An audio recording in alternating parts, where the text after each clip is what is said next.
there was a lot that was lost. However, they have made great strides today, and we shouldn't blame ourselves. We then begin our long march back as one with the army, and a song of pride and spirit and power and life is sung by the Dwarven army as we all begin the march. I look forward and watch the king, and even though he's wounded, he keeps his head raised, and he knows his pride is not his own, and that he holds the pride of his people. However, whilst everyone is sort of in a jovial mood, something catches my ears as I realize that horns are being blown in reply to the singing. Um, these seems like horns of urgency, and I see the king begin to slow down, his shoulders slump, and he begins to drag his feet. I look at his face and see that the color is drained and that he's mumbling something, and the sound of cheering has died down behind us, and something is amiss. I then look to Alfadar and ask him, um, what's going on, and he says that the sounds are not good. It means that there are enemies in the hall. With this in mind, we then proceed to march at a breakneck pace to try and get back to the hall in time. And whilst our dwarven allies seem tired, seem beaten down, seem as though they're feeling weak, we continue to press on. Eventually, we come across the Undercity, where we come to realize that the reason for the harrowing experience, the reason for those sounds of worry and fright were because the cultists have begun an attack again. As we come across a seemingly large hole in the city, uh, potentially suggesting that they were able to make their entry via digging their way in. With this in mind, we then begin to rush around the citadel looking for any to inform us of this situation. And eventually we make our way over to what, how would you describe it, Hig? Like a, would you call it a sanctuary? What do you mean? Like where, like where they have the grandiose statues of their dwarfs. Oh, that's the sort of that's the temple of their gods. Oh, okay, the temple. If you, sorry.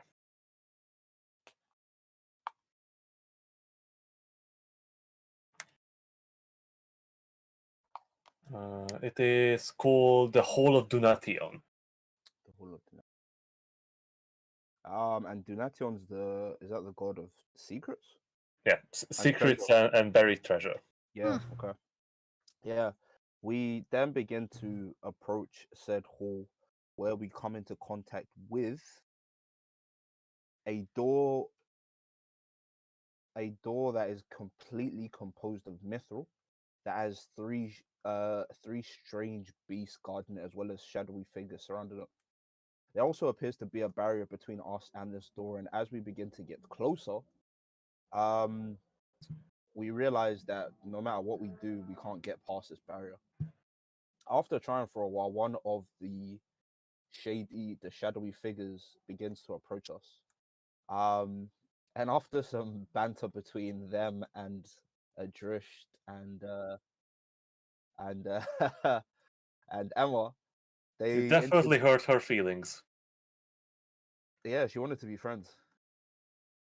you monsters. She introduces herself as Lady Alina Gloom, aka uh, the Flesh Sculptor, who appears to be the leader of the Whispers of the Far, if that's correct, right? Yeah. Cool. Um, After this exchange of back and forth, the cultists then attempt to make an exit, where another robed figure that's clad in black from head to tail, um, at the command of Lady Alina, appears to open up a portal. Whereas in the process, they take a few of the dwarves that they have captured hostage, that they're holding hostage, and turn them into fleshy beings that are then thrown into this portal that's leading to the Undercity before they vanish. And we unfortunately find out that one of the dwarves that she captured and slew was Tarnish himself. We then begin to regroup and make our way to the Undercity, where we proceed to deal with the horde of fleshy monsters. Um, and after things die down, I head over alone to the Forge of Tarnish, where I bump into the dwarves holding a memorial service and paying their respects to the great smith, the great worker. Um, the king then proceeds to stand and ask for an audience with me and my friend, of which he informs us that weapons, armor, and items of significant power are held within the vault. Derford has spoken with his advisors and believes that they can't approach this issue with how they have done so before. Like a tortoise in its shell, they are protected by the mountains, but they are also sitting ducks. He then invites us to a celebratory feast, and suggests that the dwarves in Felder and Abdar might be the next to be attacked. After our conversation with the king, we then look for a place to rest, and I feel as though that's where we left off, right? Did I miss anything major? No, I think that Nice. was all of it. Nice. You had a long, troublesome rest. Ah, yeah, don't worry about it. Just a light nap. Light, Light nap. yeah, light. All in a day's work. But yeah. By the way, are you guys on the server or something? Yeah. I don't see you guys. Are you on the server? Yeah, Sure. yeah. That's weird. I'll try again. Screw you were on. Oh, I was? Yeah. Well, I only saw you, so. Yeah, sorry, I should have Good. started with that. Wait, can you see me? It's See me fine. now? Let me just do it again. Yeah, let me just. go back. Hopefully it'll load faster too, because I was having some issues with the thing.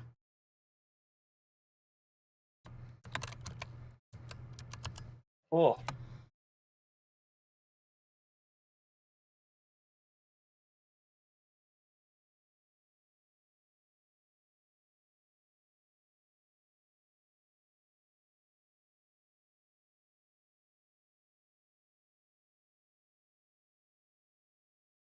Nice, see you, Gunny. Okay. I'm still like not loading Hey. in there. I just decided to capture it this time. That's a good sign. Yeah, yeah, Squirrel's here. Yay. I'm sure Artie will be here soon. Yay, so surely. Is it loading slow or something? I don't know what the fuck is happening with that. I'll try again. Let me just restart the client or the browser. Mine's still loading. Really? It's Yep. gonna be fine, I'm sure. No, it's just so weird I'm because good like now. it's not like I have any better connection to the server than you guys. Well, I'm connecting the exact same way to a cloud server. Now this says I've lost connection to the server. I'm gonna try again. Sorry. Are you loaded in now, Gunny? Yeah, I'm good to go.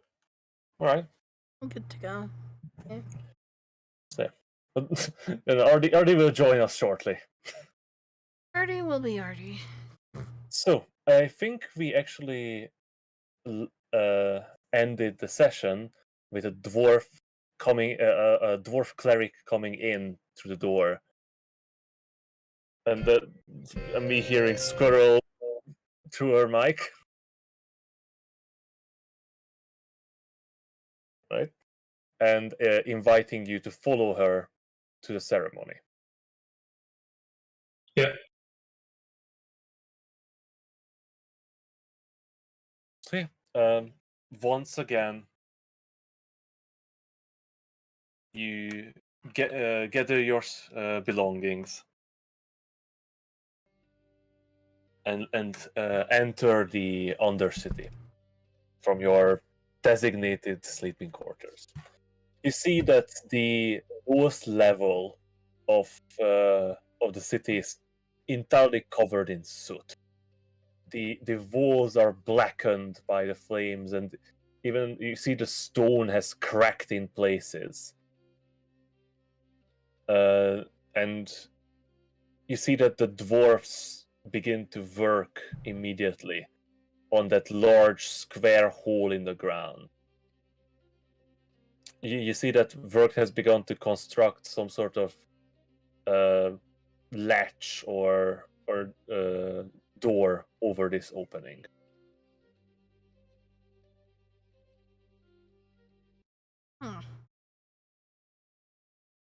But the dwarven cleric doesn't lead you in that direction. She is leading you up the stairs towards the higher chambers of Mithril Hall. You leave the Undercity behind and continue walking the winding tunnels and staircases leading upwards, now somewhat familiar to you, heading towards the Hall of Gathering.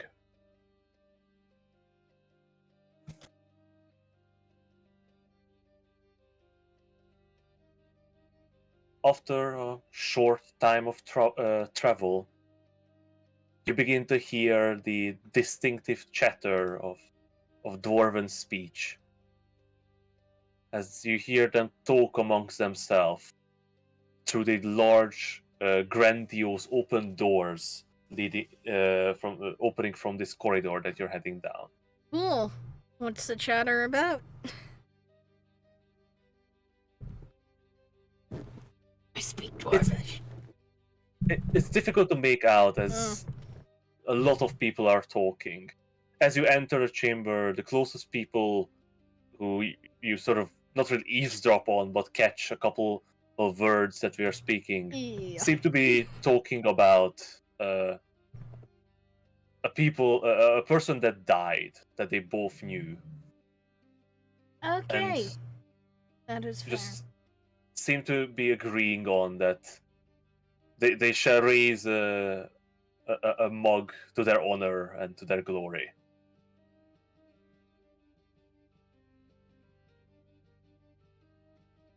That is fair.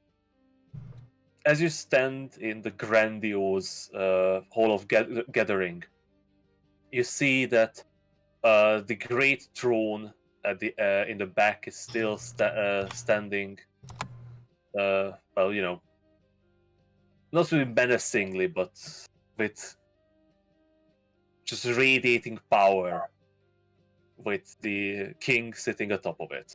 Beside him, his advisors and Alfadar is there as well. The chamber is filled with dwarfs. Not in any particular order. They seem to be just clumping around in groups. On the sides of on one side of the chamber, you see these large stone tables. Some occupied by a dwarven body, clad in armor. Their hands folded around the handle of their weapons. Others you see are empty, covered with a simple white sheet that seems to almost glimmer in the light of the hall. The other side of the chamber, you see the setup for a grand feast. Large table set with barrels and food, but all the dwarves seem to keep a quite wide berth from these tables.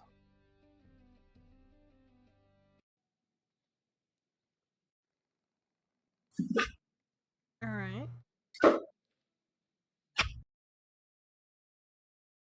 What to the music? Does it look like it's like food for the deceased? I'm changing tracks.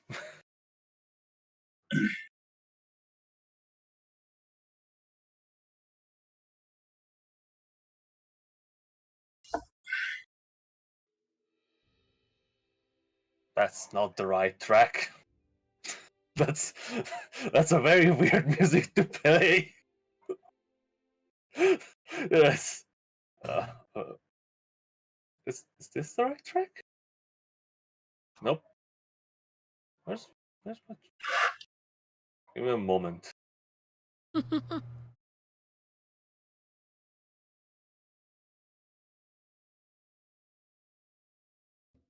Nope.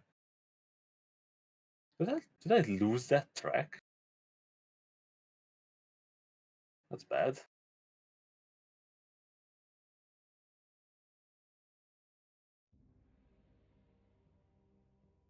Guess this will do now.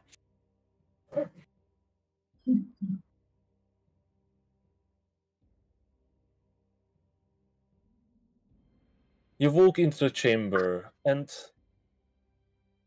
the mood is strange. You see some dwarfs seemingly cheerily chatting about the past battle and the glorious deeds that were accomplished. The victory over the dragon, the repelling of the intruding cultists. But you feel there is more to this time. Even behind those smiles under the beards, in the twinkle of their eyes, you see a great pain. They have lost so many, and their home was invaded. And it's not like they defeated their intruders. It's simply as their intruders left.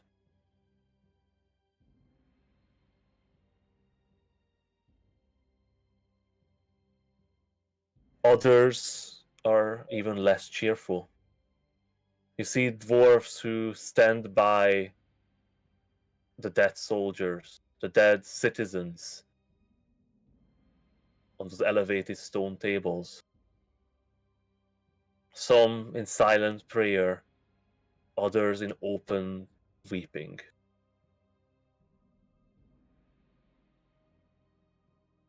And as you enter, the dwarfs seem to part ways in front of you.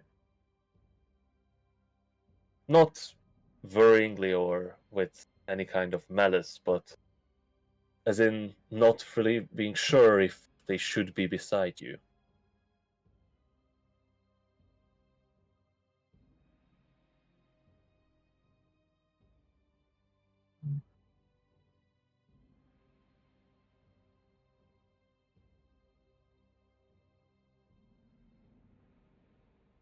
As you're walking deeper and deeper into the chamber,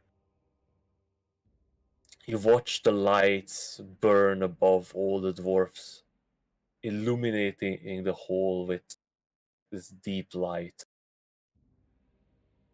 And their faces are solemn, thin.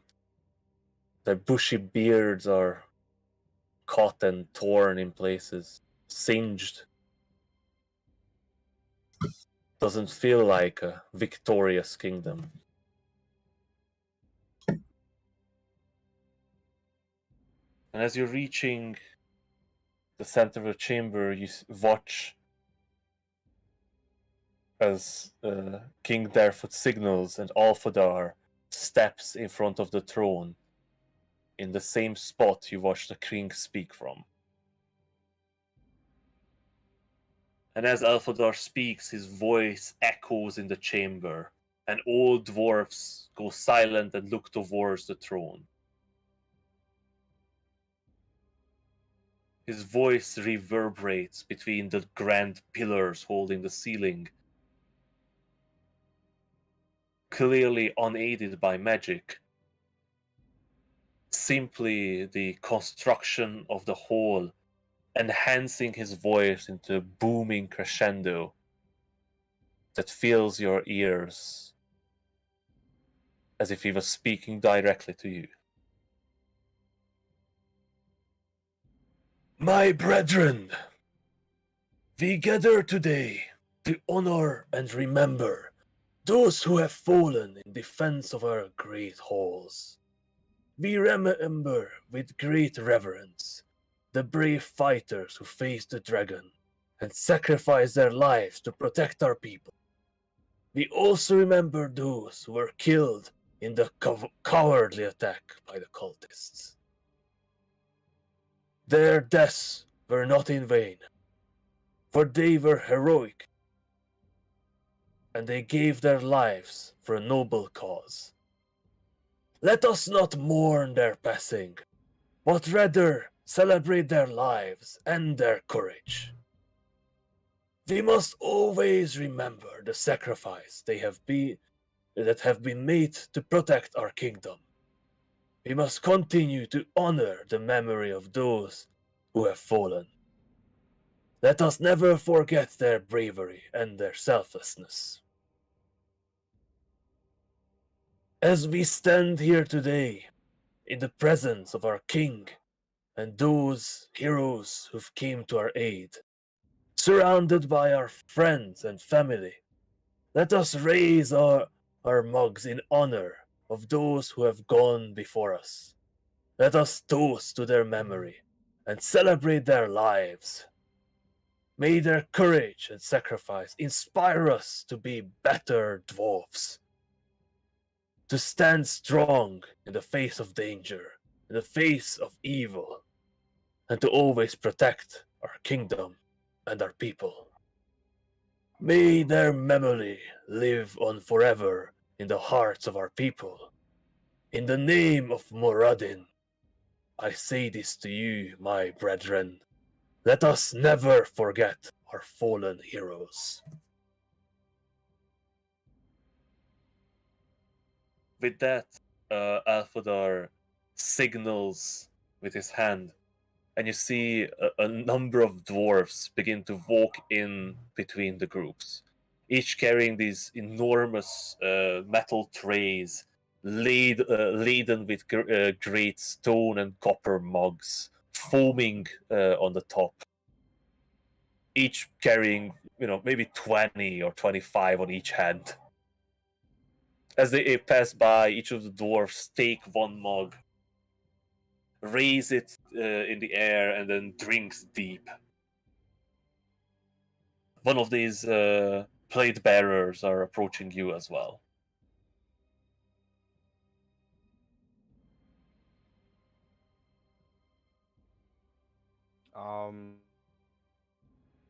When they arrive, I take a mug and follow suit.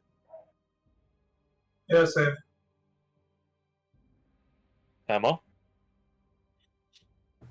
Same. the lightweight, the extreme lightweight. I don't care if I'm on lightweight. It's dwarven holy water. I know that just means it's alcohol. I don't No, it's care. beer. the dwarves literally, bless their holy water with barley. You drink deep of the dark brew with almost white foam atop of it. The taste is bitter, and it's thick and hot and heavy in your tongue. It's a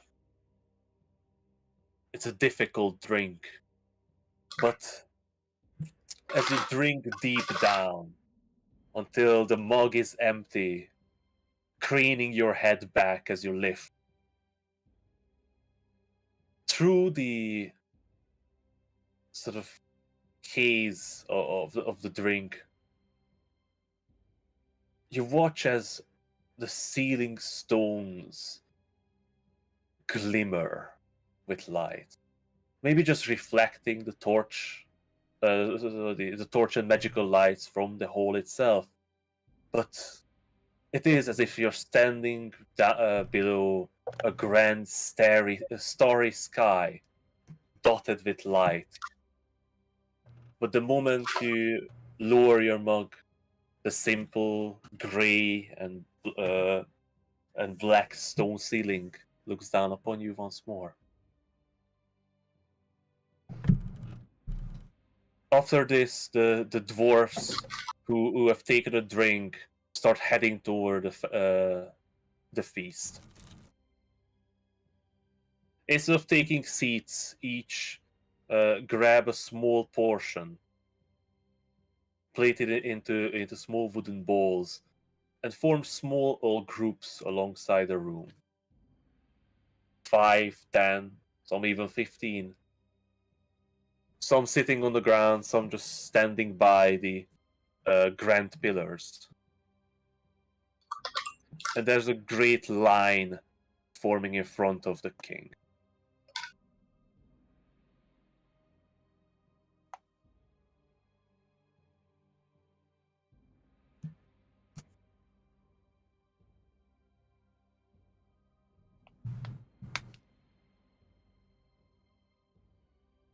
What do you do?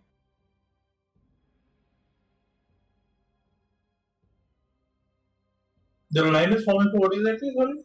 In front of the king's throne. I'm just gonna hold back. Feels like something that I need to see instead of participate in. So yeah, you watch the front of the line, and you see that dwarves, small groups of dwarves, some just alone, maybe a group of 3, approaches the king and kneel in front of him. For each one, he approaches from his throne and stands beside them. You see them talk in low voices. Clearly, even Alfadar would not hear what they are saying. And after a very brief conversation, the king places his hand on the shoulders of man and the head of women. And they walk away back towards the crowd. And the next one step forward.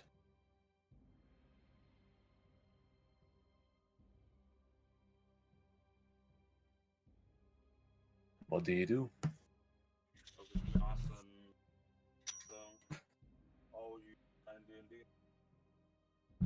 I think Gonny said something from the other side of the room. Are you My sure you brother was didn't say talking something to from me the about other me. side of the UK? What Nah, did that you was say, my brother. Gonny? I didn't say anything. My brother was talking to me. Oh. So wait, you have a wait, Finn has a brother?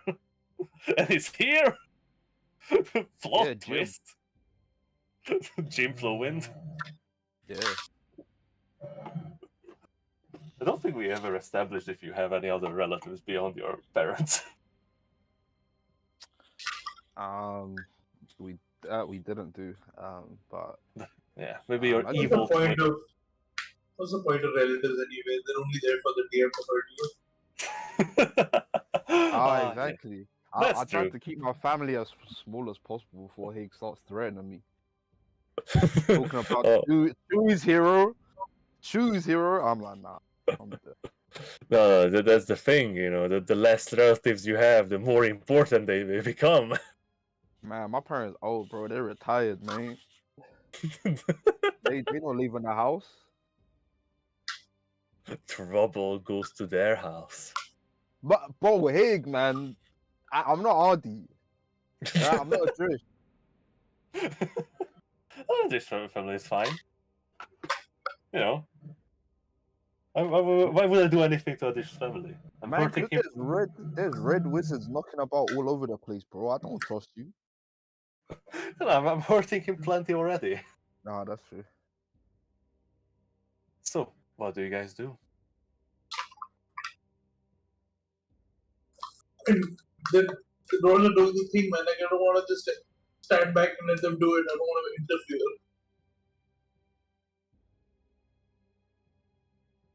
Are you taking any food? I mean, yeah, we take food. That's fine. Okay. I guess you take some food and retreat to one of the corners of the room. Just the 3 of you. You know, they've had a stomachache. I wait for all the dwarves to be done with the king before I decide to go. They've helped But by with the the- cooking and passed out. By the looks of the line, it could take hours. That's fine. I have You have hours. not weeks, but I have hours. So yeah, you stand in the corner and you watch the dwarves celebrate and mourn. Go up to Finn. You know, thought at some point it would get easier. All these people die trying to help us. Wait, sorry, what was the start of that? I thought after a while it would get easier to watch Oh. all these people who just die trying to help us.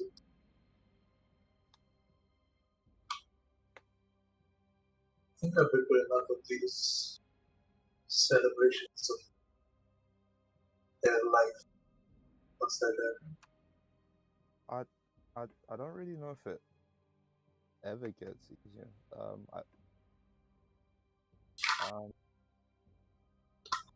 Remember when we fought bandits on our way to the library?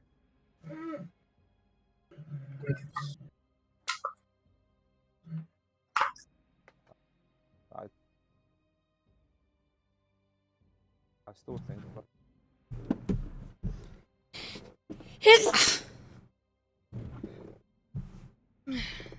Sorry. I hand Emma. You okay, Emma?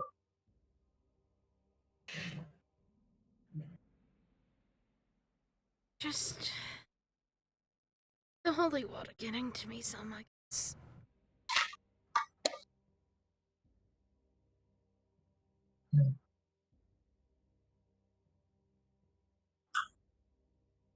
All this seems so pointless, doesn't it?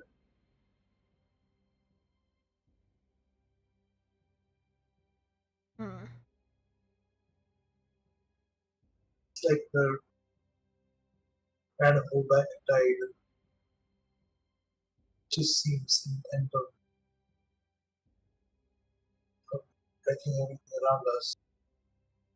It's like they're plugging holes when we building a dam.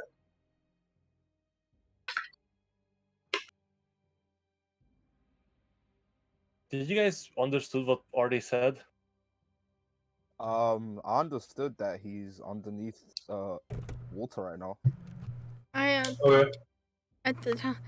At this moment, I am tired enough that all I heard was accent. Alright. Necessarily understand. Let me get closer to the mic. Alright. Feels like Oh, there we go. Hurrah! I'm gonna pull my mic up. It feels like we're supposed to be building a dam, but instead we're just sort of plugging holes as they pop up. So much better, Artie. Sometimes plugging holes is the way to build a dam. Enough holes plugged. After a while, things will start to build up even downstream.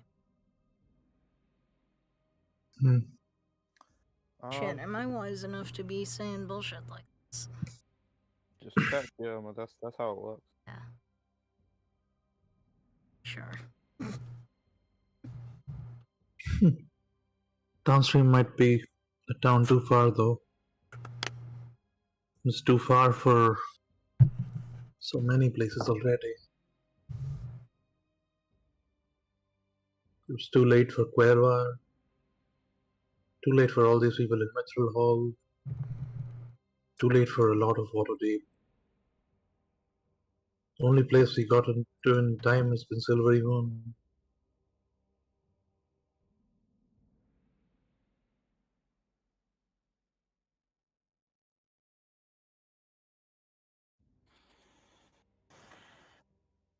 That's very true. Um, And it is something I tried not to think about. I feel like we've been going about this the wrong way. What do you mean? We've been chasing the cult. We should be getting ahead of them. Need to get in their head, figure out what they want instead of how to stop them. Well, I mean, I think our biggest problem is that we don't actually know that much about them. Then we should be looking for information instead of fights. Where do we start? We all know how googly-eyed they are for the master. It will be tricky getting information out of any of them. Well, for now, we've plugged all the gaps we know about. At least when it comes to the cult. We could go to Felbar, but there's nothing to indicate that there's something wrong there.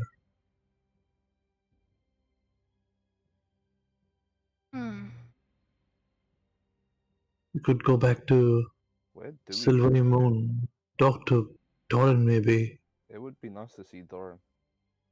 Yeah, he has the Library of Ogmund with him, doesn't he? He could perhaps get some information there.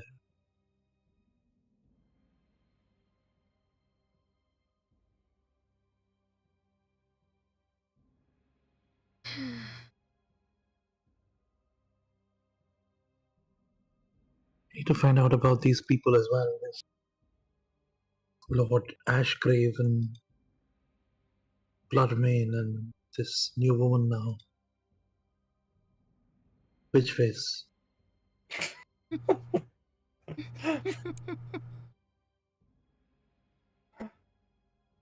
Sorry, I'm sure she told me a name, but all I saw was the Witchface.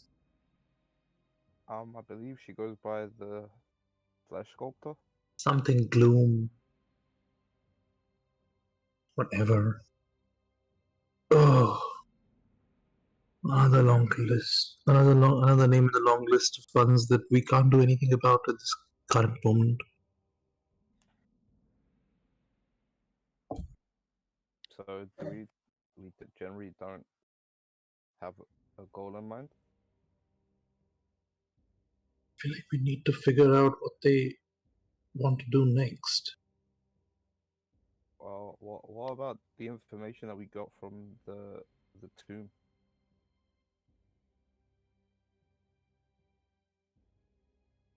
You remember the book? The book? Yeah, the ledger. Well, that just contained sort of the sum of what they were collecting in terms of souls and what they carried, what their belongings were. I mean, I don't know if we can infer anything further from it, can we?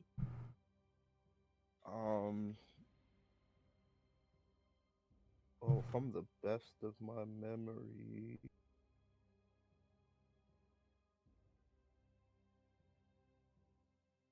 not a session.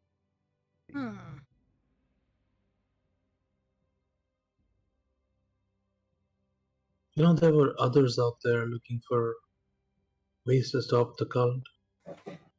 We met the Archlich and his brothers. Perhaps they have a lead. They might. And it is a heck of a lot closer than my idea. And you know, What's your idea? there's also Bane. True. Bane probably Trust of all of our Trust me. Yeah, but You probably Bane don't just want to go all disappeared. the way back to I mean, we don't know if Bane is even alive or where he is. I mean, we know where their base is, right? But no, Bane. Bane is the guy No, who I'm went talking with about us. their base of operations. Do we? Do we not? We know Well, where you- one of them is. Oh yeah, you went to one of their base of operations, but it's Yeah, but that got cleaned out. So we have no way of contacting them. It's more of a question of would you find your way back there? It wasn't cleaned out. You mean the red hands? Like, sorry, red hand. What do you call it? The place where Emma's grandfather was. Yeah, the red bands. Yeah, the red band, right? Oh, I thought you were talking about the base for the Lord of the Grave. Yeah, that was cleared out. Where was it? You even took all the blood money. Was it? It was near Everland, right? Or was it the Calling Horns? What? That base of operations. Oh, that was in the Silver Woods.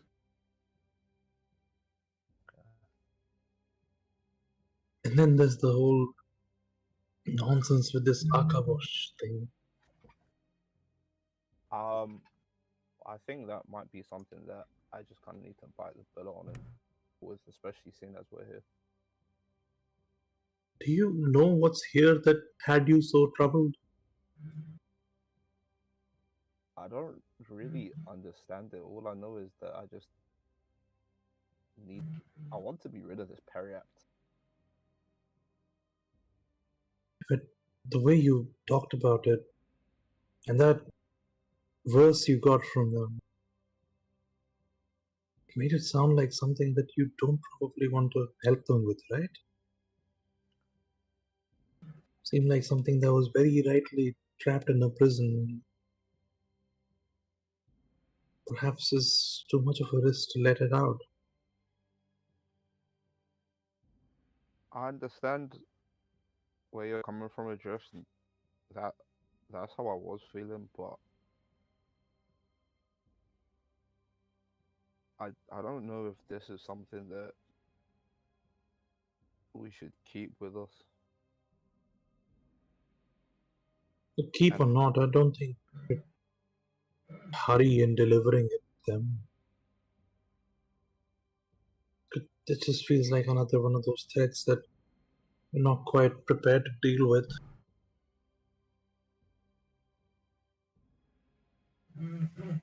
I understand your concern, but I'm not afraid of it as such anymore. I think I found this thing for a reason. I don't know what that is.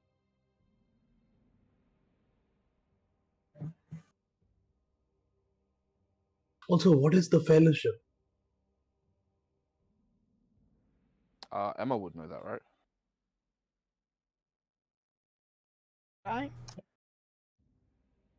I think even a Drish you could have a clue. Would I? Yeah, but it's a very integral part of the Elven culture and the Elven language. Yeah, but like, I do know Elvish language, and I do know an elf who taught it to me. But it is very strictly an elf. The question: I don't know how. Did I tell you this already? No, I don't think so.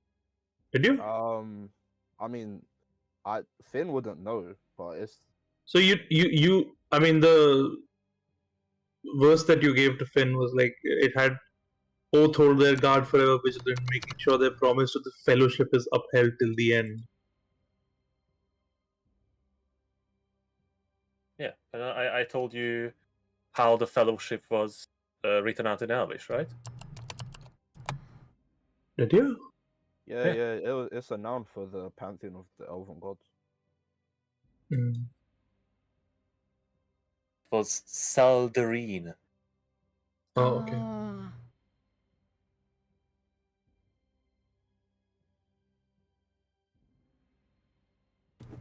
But there goes that idea out of a window. Maybe we could contact them, but if that's literally the gods, then that's not happening. Hmm.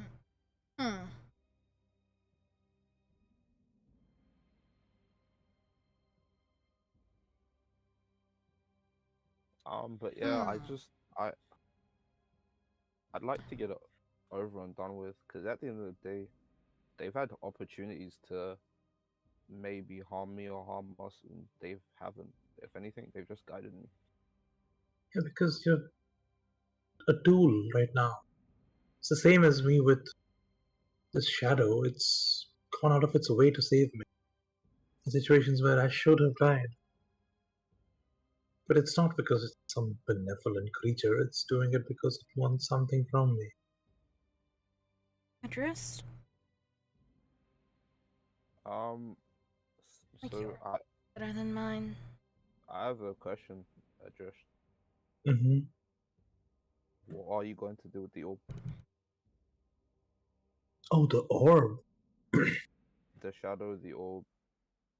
Well, I would like to think that I can build enough power where I can command the orb and not have it threaten my life itself.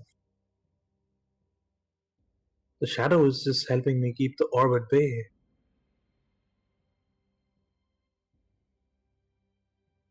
I don't think I have yet enough power to hold it back from my soul on its own, on my own, but eventually I hope I do have enough power to do that.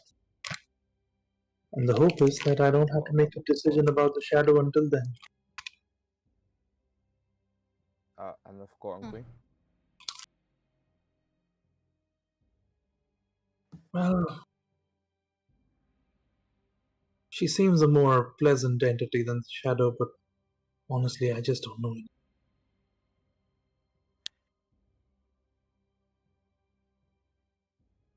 From the way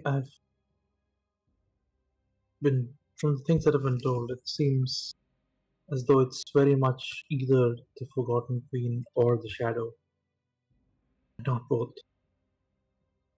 And you've seen that creature. I don't know what the hell it would shriek upon the earth if I let it roam free.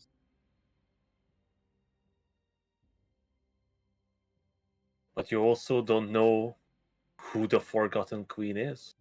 Exactly. I just don't know enough. I don't trust her. Could be worse.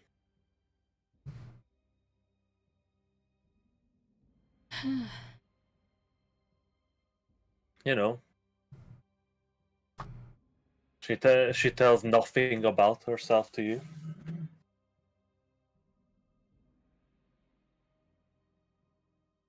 She's even more cryptic than the shadow itself. Mm-hmm. She doesn't even speak to you. You know, at least the shadow was willing to answer some of your questions. And for the most part, he was honest, as far as you can tell. I feel like it's too early to make that decision. I don't have enough of the facts. Then there's whatever the hell is going on with this betrayer business with Emma.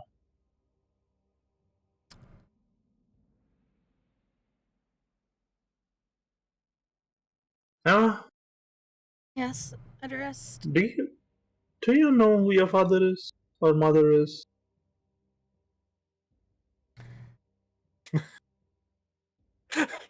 Of course she does. Why? Yo. I.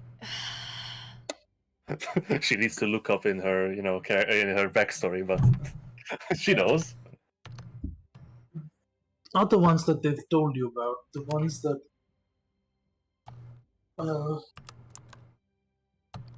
you know, the daughter of the betrayer sounds like a very direct accusation. It does. I'll give it that much. It definitely does.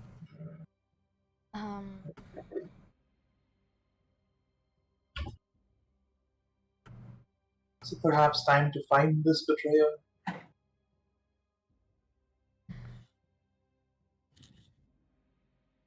Perhaps find a way to into the Feywild?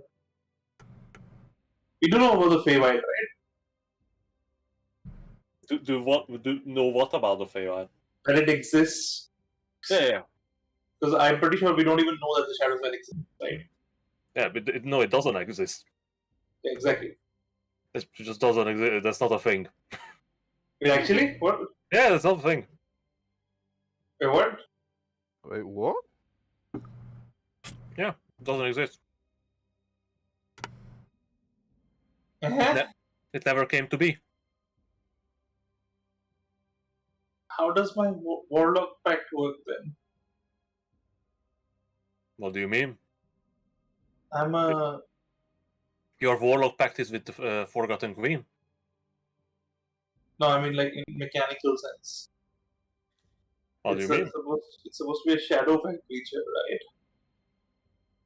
That's just, a suggestion, to be honest. Like if you were, if we went by rules, or as law written, if you were a warlock of Hexblade Warlock, your patron should be a weapon. Mm-hmm. That's just stupid.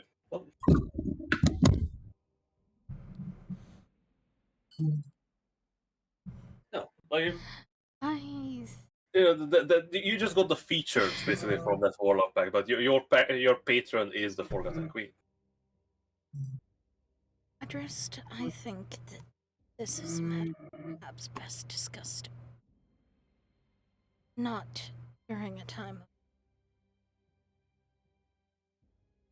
And when will that be, Emma? When will that be? least It's like Not here. perpetually in mourning.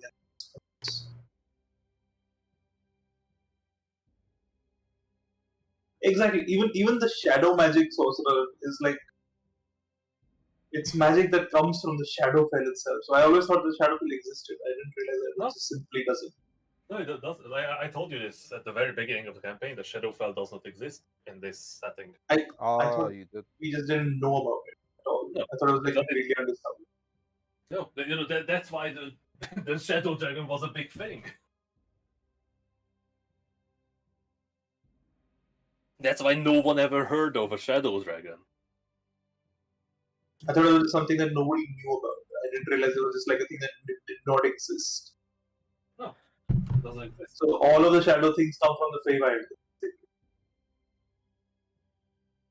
Sort of. Because that's how it works, right? Like Feywild splits into two. Half its reflection becomes the Shadowfell. Yeah, sort of. That's kind of what would have happened, but it did not. So we just have the Feywild. Hey Emma, you want to go to the Feywild? I mean, can we go to the Feywild? Do we have a way of going to the Feywild?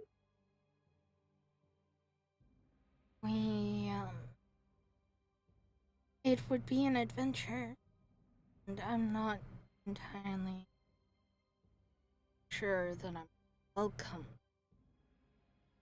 Oh, I'm most certain that you're not. Exactly. So Might be necessary though, wouldn't it? it might be. And else would we find the betrayer? Do we just betray somebody? They call ourselves the betrayer. That sounds counterintuitive. Have to go back in time. It does I sound am very my own scary. daughter. I feel like we would have to go back in time and do some time fuckery there if we're gonna go back in time and then father Emma. Please So, don't let me. You. No. No. No. Emma has to father Emma. No. Yeah, no, that seems a bit odd. I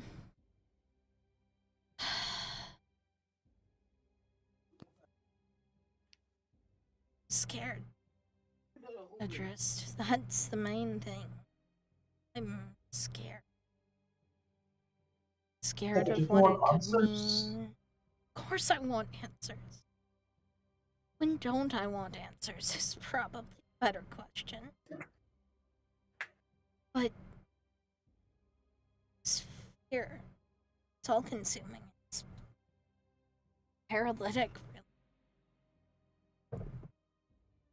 I might try and thinking about it,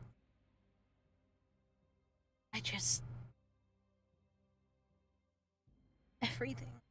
It's like it all freezes up. But so do to know where I came, no matter what that means in terms of my lineage. I think maybe it's time to go back to your family and ask them some hard questions. No, my initial idea actually did involve water. Because the cult was there. So. And we fought back. So maybe there's a chance that we've learned more.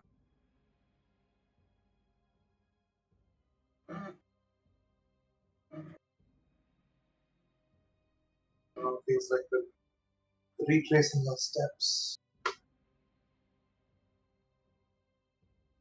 And maybe we'll run into Bane along the way.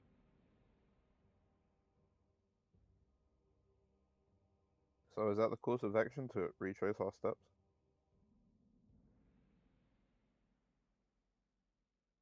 And we could go to Felbar, and that's another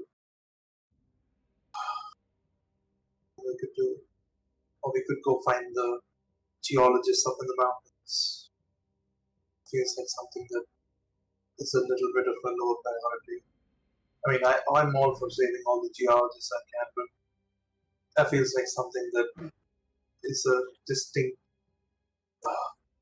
lower rung on the ladder of trying to save the world. I mean, it probably is something that we should do, to make sure they're alive. We should do it eventually. Make sure they're kicking. I mean, it is possible that, perhaps the secrets of the earth are just not for us to know. the thing is, nobody knows what happened to those geologists. It is possible that it was the cult's activity as well. Mm-hmm. Cult takes over cities, kills one band of geologists. Well, you read the pamphlet, and they talked to the guy. He told you that they discovered something in the mountains that they've never seen before. Yeah, Yeah, well, it's we've also geologists, it never could be heard of a shadow rather- dragon before, so... Yeah, it's also like, the thing is, they're geologists, bro. It could just be like a slightly weird rock, and they're just flipping crazy. Yeah, that's very, very true. Although this rock looks like Duran. It is entirely possible that it was a slightly differently formed rock, or it could be, The source of all power. I don't know. I think geologists are weird. Geologists are not high enough priority on the ladder for me to care at the moment. Maybe we should just start by heading back to Kelb, regrouping, and then taking time to think about what we should do. But Emma, Mora cares about geology. Yeah. I mean, that was the exciting adventure, a real adventure, a mystery, not saving the world. Something that an adventurer would do, not a divine chosen hero. They're all the same. Oof. And maybe our new players are the geologists.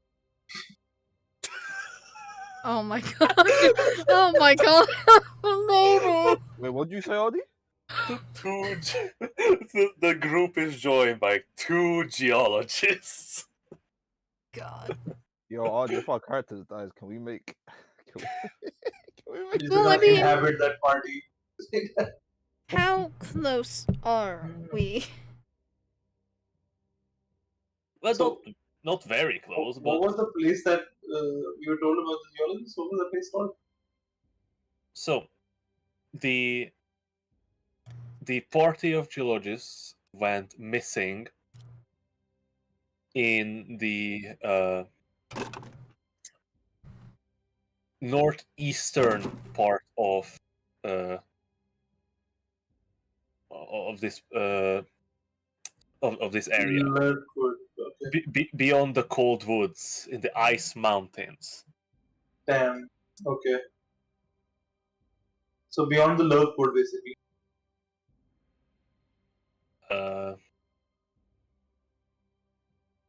Sorry? Is it beyond the lurk wood? Beyond the cold woods. Oh, that's like complete Oh, other that's world, an right? actual place. So that would be like we go to Felbar and then eventually make our way to Or, you go back towards Kalb and just go the Sundabar way. Because the thing is, like, that path, there's like dotted line, that is literally like, forest path, not even a road. Yeah, but the Sundapar road goes through Abdar. There's so much longer. No, but you need to go to Abdar. Do we? Yeah, that's the ice mountains there. Oh, Yeah. okay.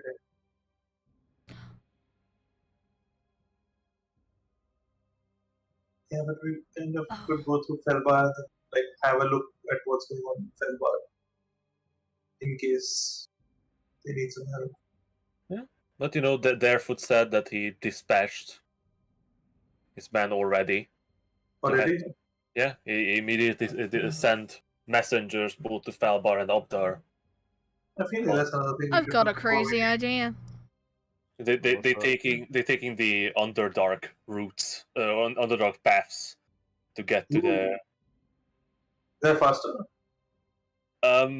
They can be faster, but they're much more right? dangerous. I have got an insanely crazy idea. Take the Underdark to Felbar. Sorry. Addressed. Yeah. I might know a way that we could potentially get. Wait. I'm are we interested. actually going to the Feywild? So, those, paths that make travel quicker, what were they called again? I don't remember the name. A crossroads. Crossroads, yeah. The one where you Where heard were the we when I heard the whole thing? The whole spiel? audio. That is almost. Was it like below the Silverwood? It Like that was like after the dragon.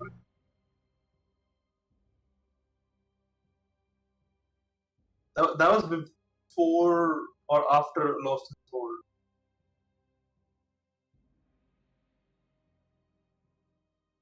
Hey, do you remember if that was before or after Lost and Soul? I'm trying to think. Which bit specifically? After we messed with the dragon.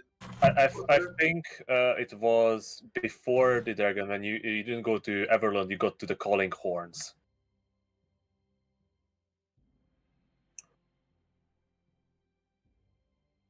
Where was the dragon? The dragon was near a Lost and Soul, right? Yeah, the dragon was after a Lost and Soul. It was in the woods. Did we do that before? Yeah, you met the red band for the first time near Troll Bridge. Yeah, before Troll Bridge, when you sort of was passing through the high and then forest. They took us through like a fast path to a Lost and Soul. No, to the Calling Horns. Or was it to the Calling Horns? That's where you met the soothsayer. Oh yeah, true. The crazy lady. So, in theory, we enter one of those and stray from the path. How do we get back?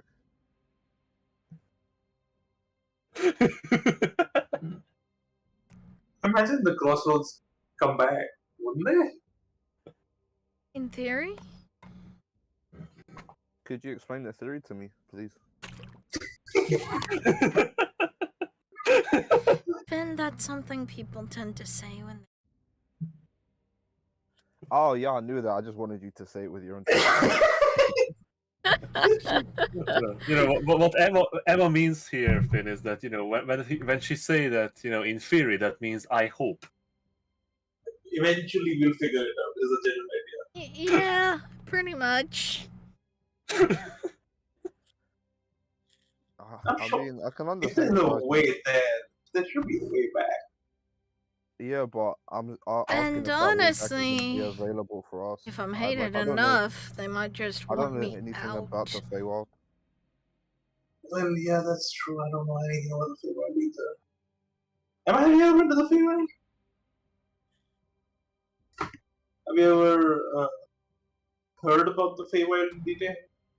What kind of place is it?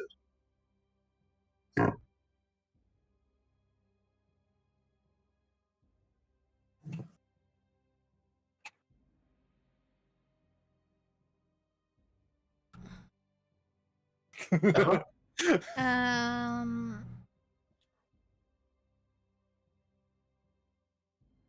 Frantically reads notes. Do I know anything about what the Feywild is actually like? Aside from dangerous for me. You know what? Give me an Arcana check.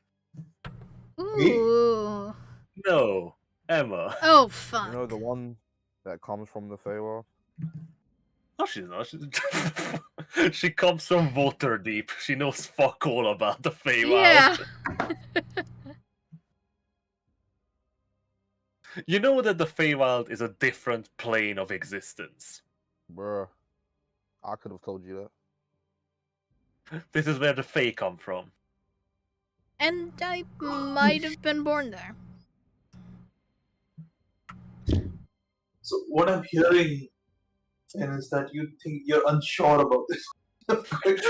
Oh, yes. Maybe just a little bit. It'd be nice to have some more information. I mean, if you Yeah, guys wanna go, it that's would. fine, but maybe we should go back to Kel? No, I was gonna say just Silvery the Moon? Hivehold and see if we can do some research or Silvery Moon.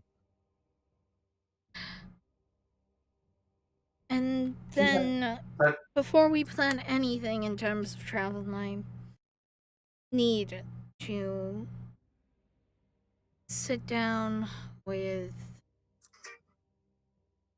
my mum. Because my dad is a bit of a fucking asshole when it comes to this. Also, I understand you guys want to travel to the Feywild, but have you already forgotten what your grandfather told you? Ooh, someone's taking notes. What about not looking at it? This decision doesn't just impact you, Emma, or us. It impacts the entire family. So, before we make any decisions about traveling to other planes of existence, We need I think more maybe- information.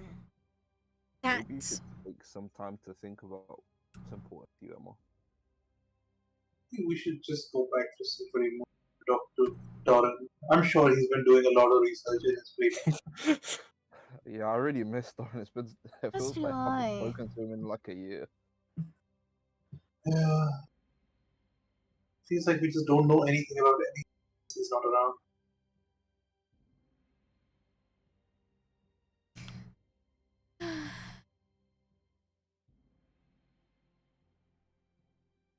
But, well, if the Lady of Silvery Moon is still there, which she should be, the Lady of Silvery Moon, we can perhaps talk to her and she can guide the way as well. I'm sure she knows a lot more about the Feywild than we do. I would hope so, considering, let's see. We know, like, 3, maybe 4 things about it. That is called the Feywild, and it's One of them is that it's called the Feywild. What are the other things that we know? That you can get there from the crossroads. That we could probably get there from the crossroads. And I was likely born there. That I feel a strange pull towards it. Nice. But yeah, I think maybe we're just a little bit lost right now.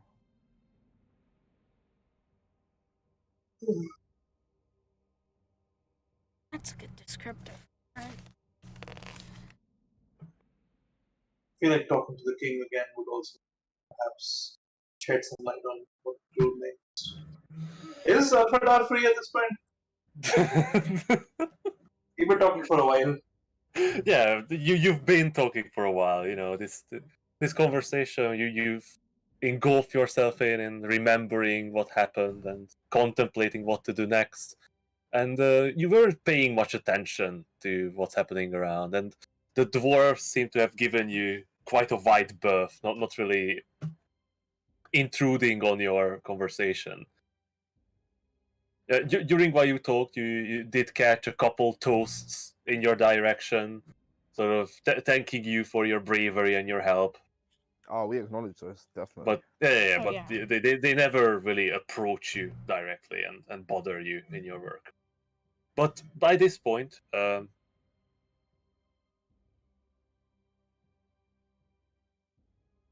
the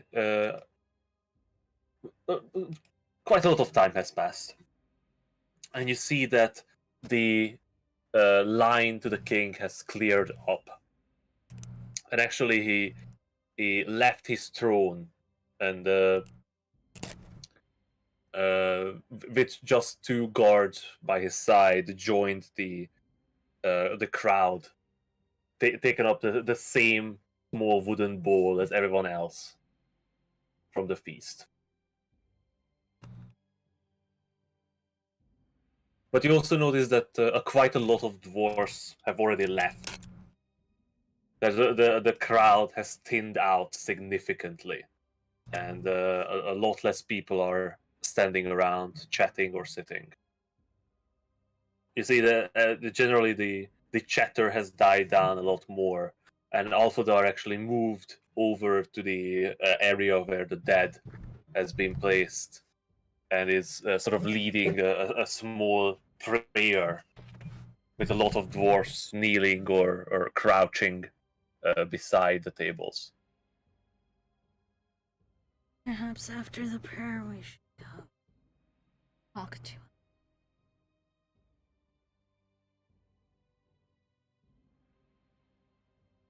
Yeah, it's probably some insight from our gracious. Yeah.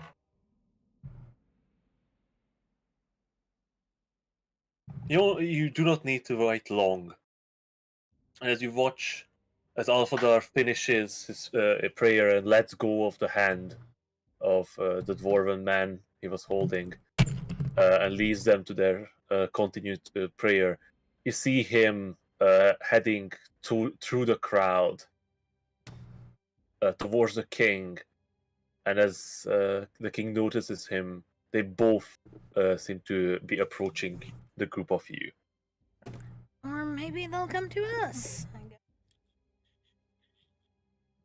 We're spoiled, Emma.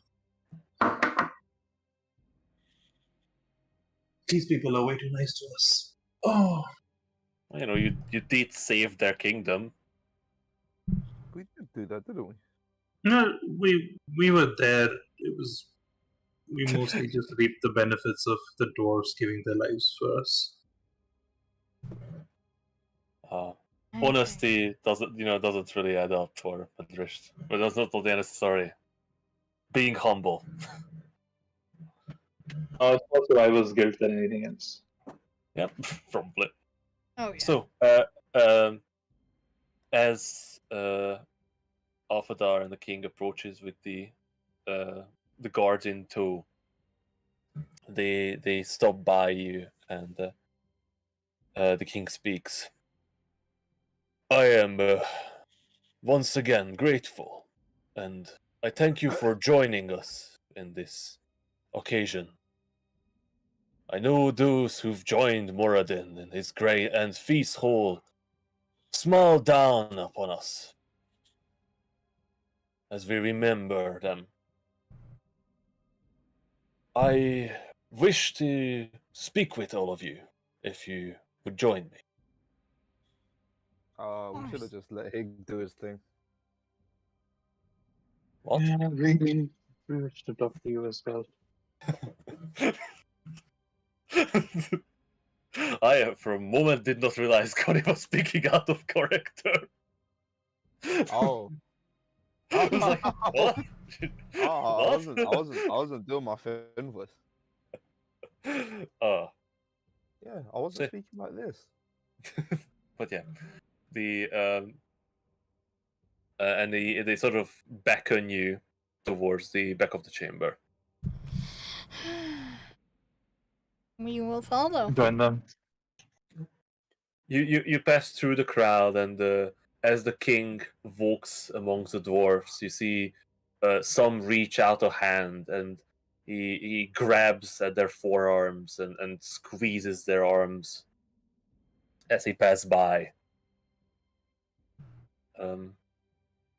As you pass by his grand throne, you see that there are more doors opening from the back of the chamber.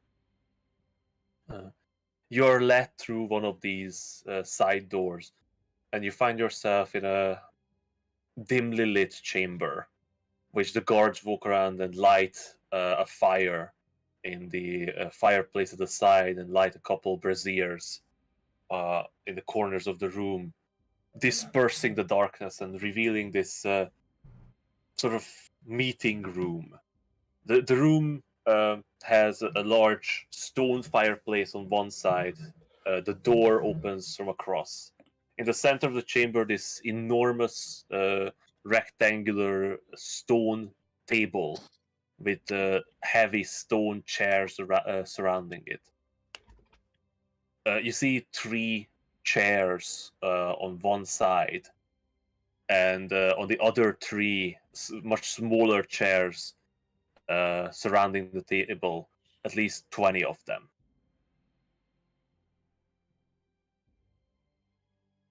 The king walks around the table and takes a seat at one of those 3 chairs. The other 2 are left empty, and Alfadar and 2 other advisors take seats on the simple chairs on the sides. Yes, we saw on this. Those 2 chairs was. Are we shown to some chairs? Not really, but you're so. The king walked around the table alone, well, except for the guards who stand behind him. We sit on the other side of the table. Yeah. You know, those chairs are not even chairs; they are thrones, and there are 3 of them. Oh, is it for the other dwarven kings as well, if they ever meet? Well, now.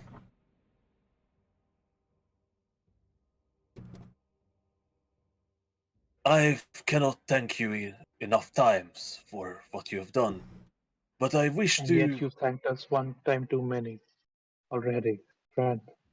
Please. But words are cheap, and means very little in hard times. So I ask you if there's anything else that I could reward your bravery, your sacrifice, and your kindness that you've shown toward us.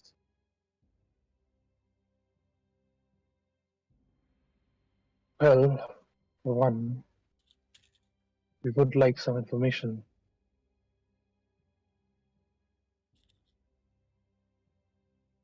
I imagine that you couldn't have known about anything about that woman. This gloom woman. Unfortunately not. Never heard of this woman or, well, much of their cult either. The ones that came before, that infiltrated our ranks, I don't think they belong to her.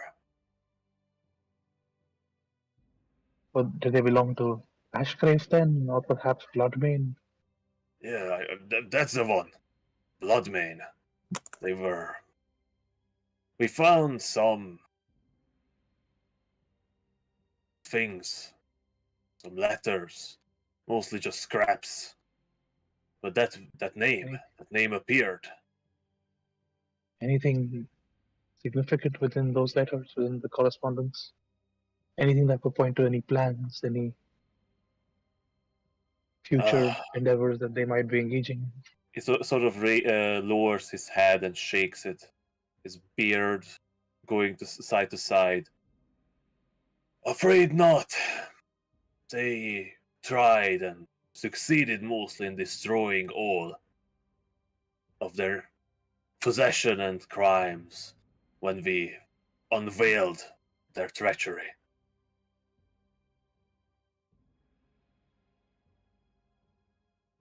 Oh, that's a disappointment, but expected.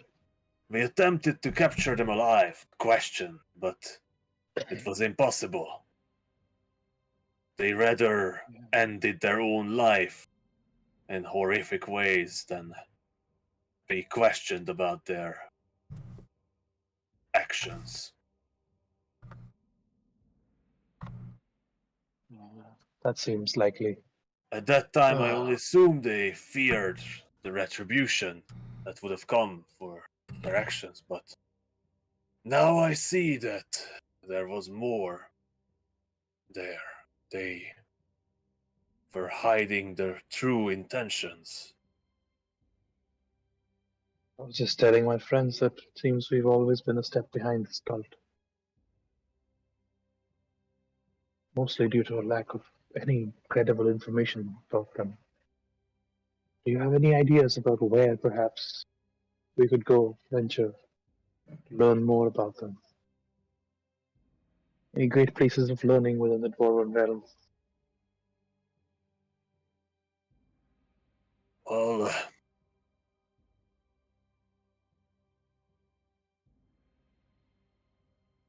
we have not much knowledge of them as of now.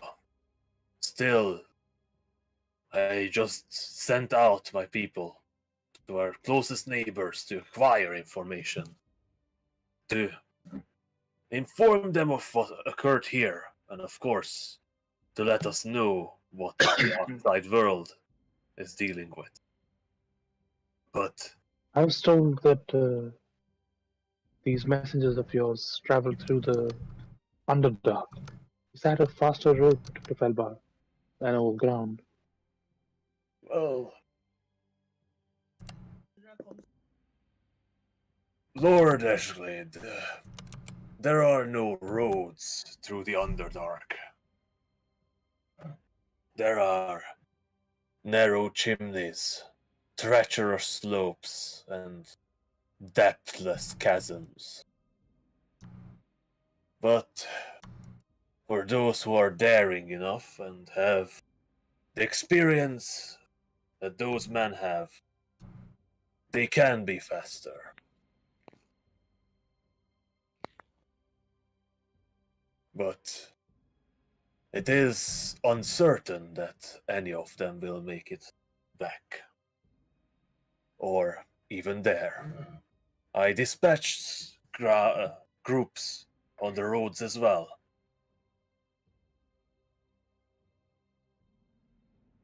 We cannot be certain enough.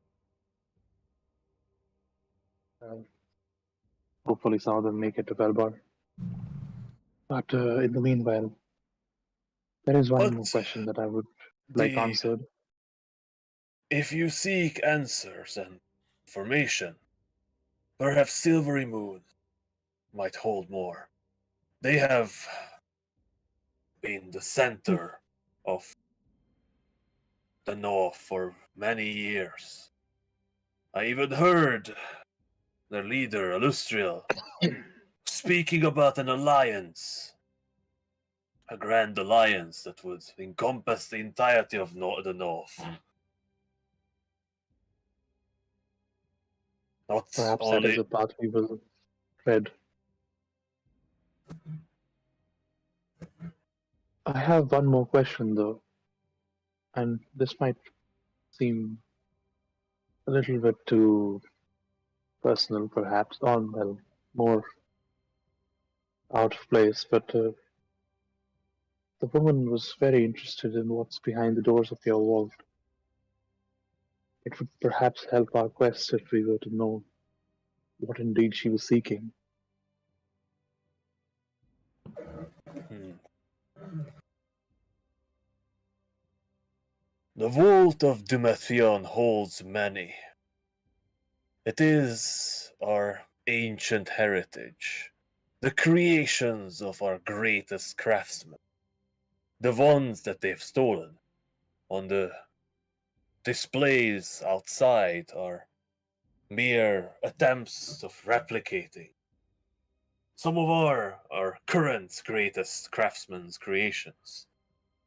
But the ones in the vault are truly, truly powerful. The two dwarven throwers of the Twin Kings. The horn of the fallen dwarfs. Each a miraculous item created by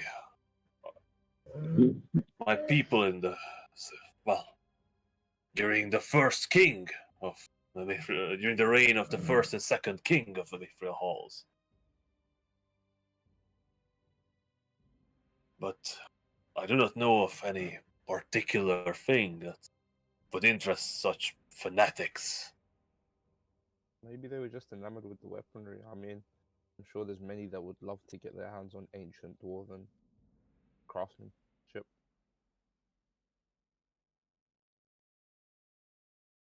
Now, the way they were looking for this stuff, it didn't seem as though it was just a weapon they were after.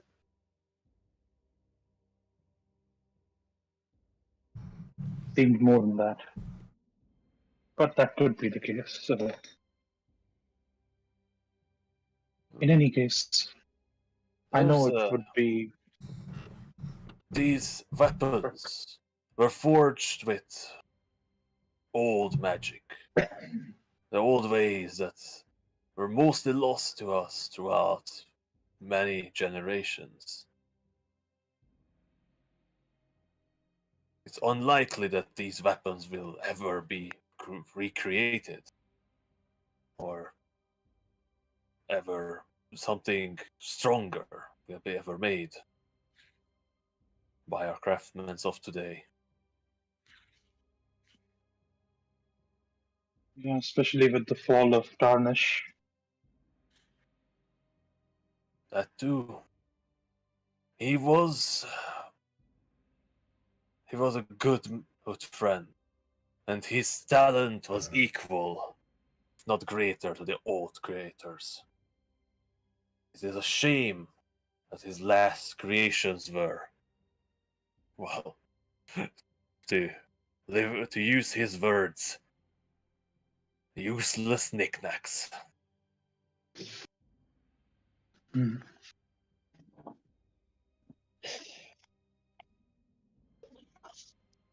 Well, that's rather abstract. Would it be possible I for me hate to to ask a ask question? this. Go on, Finn, sorry. No, finish your point, Address. I know it would be perhaps um, a lot to ask to trust us with something like this, but my friend here, Finn, he carries but a mundane weapon with him today. And with it he's done wonders, but yet it is mundane. We've been seeking perhaps some kind of armament to give to him that would help him in these fights against the cult. Perhaps there is something within the walls that could help. Would that be within your power to grant, Great King?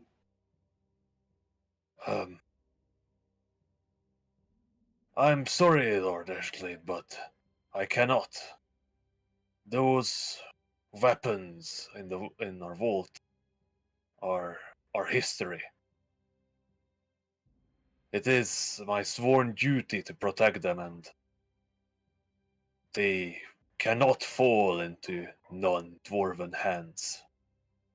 Oh, I'm that's sorry, completely I understandable. cannot accept this request of yours.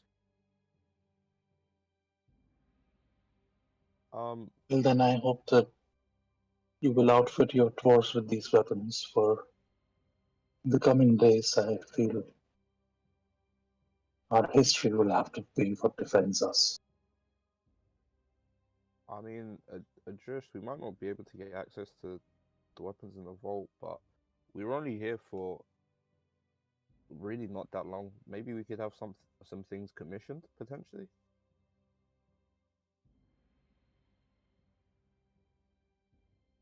Well, of course. Although Tarnish is gone, there are plenty of very talented craftsmen in my home, and I'm sure that after you have accomplished, they will line up to be of service and aid you in your quest.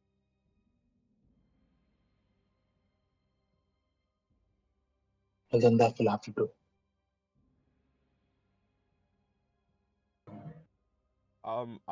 I did have a question.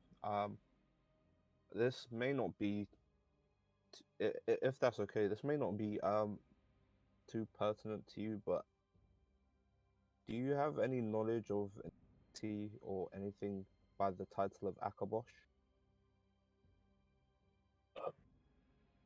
And also, sorry, have you ever seen something like this? And I'm gonna pull out the mundane cube.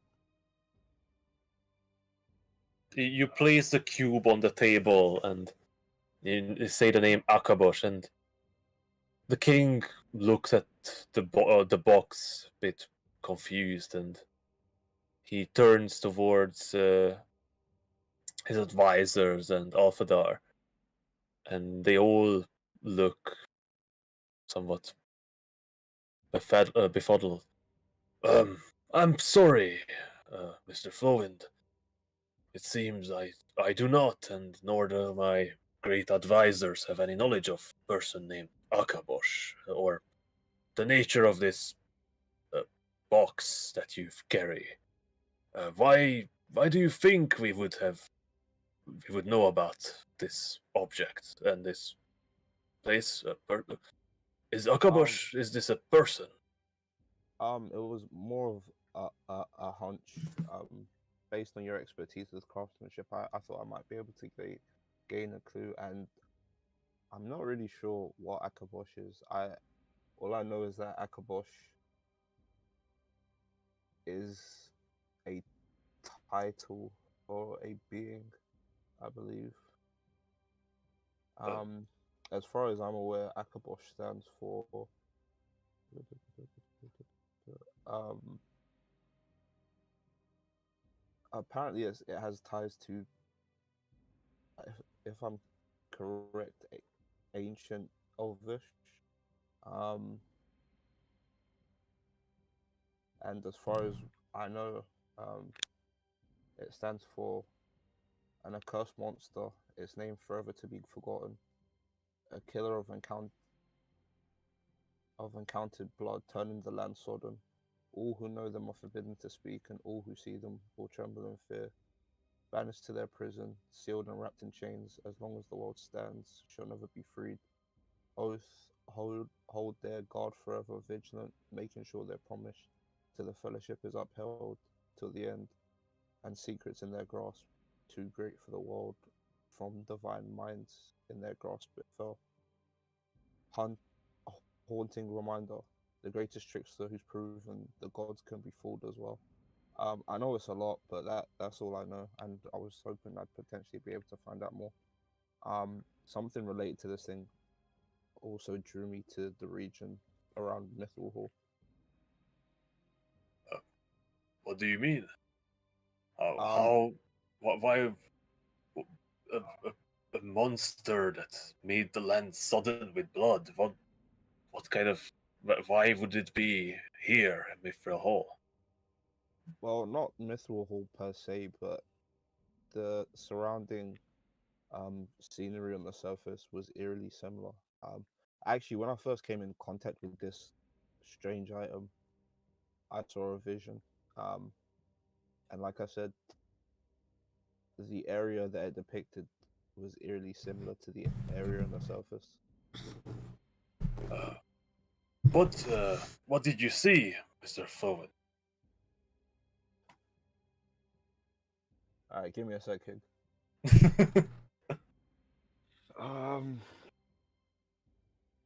Just, I know I have it somewhere. It might be on my server notes. Got any notes? Well, I know that we cannot wield the weapons within the hall and in your vault, Dwarf King. Would it perhaps be possible for us to visit within the vault and see perhaps if there is something that answers some of these questions we have? Something that you might not consider to be important to the cult, but something that might ring out to us. It would be a shame on our name if we did not allow you to observe our greatest creations. I will make arrangements that the vault shall be opened, and you may see what is held inside.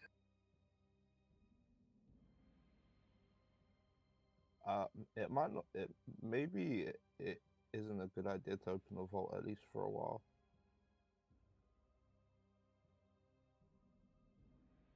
Do you think it could be done in a way that's safe? It is necessary to open it. A new key of the Master Forge Man. The Forge Master has to be created. Tarnish held the key. He, with the key itself, was taken. With his death, a new key must be forged.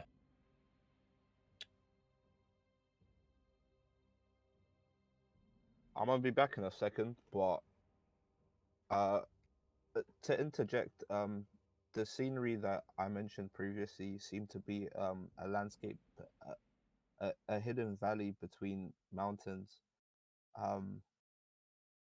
alongside a waterfall. So, are you going out, Connie? Yeah, I'll be back in like a couple minutes. I just wanted to let that ruminate. Yeah, but I might want to say that while you're here, so we might just wait until you're back. All right, give me 2 seconds. Sorry. Yeah. Because that information does reveal something. Oh.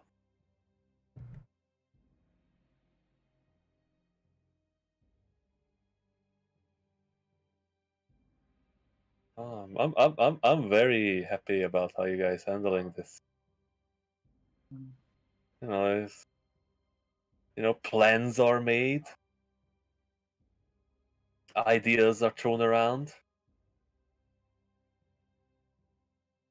I'm just out here to get Finn a weapon. I'm happy with all of your ideas. Going back to Waterdeep, there's plenty to do there. Going to the Feywild, there's plenty to do there. Going to the Ice Mounts, plenty to do there. What else is there? Silvery Moon. Yeah, going to Silvery Moon. Well, there's not that much there, but there's things to do there, I guess. Information there. Yeah. The Library of Ogma at our disposal there. Well, if Doran's still there. I mean, he's probably locked in a bedchamber somewhere with chains, but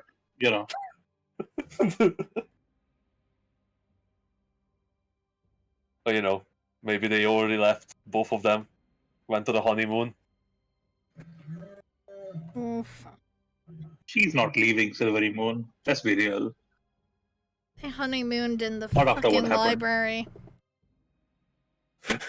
That's true. Doran's not leaving the library. They went to the library on a honeymoon. They no, went. emphasis on fucking. They went to all the different libraries in the multiverse.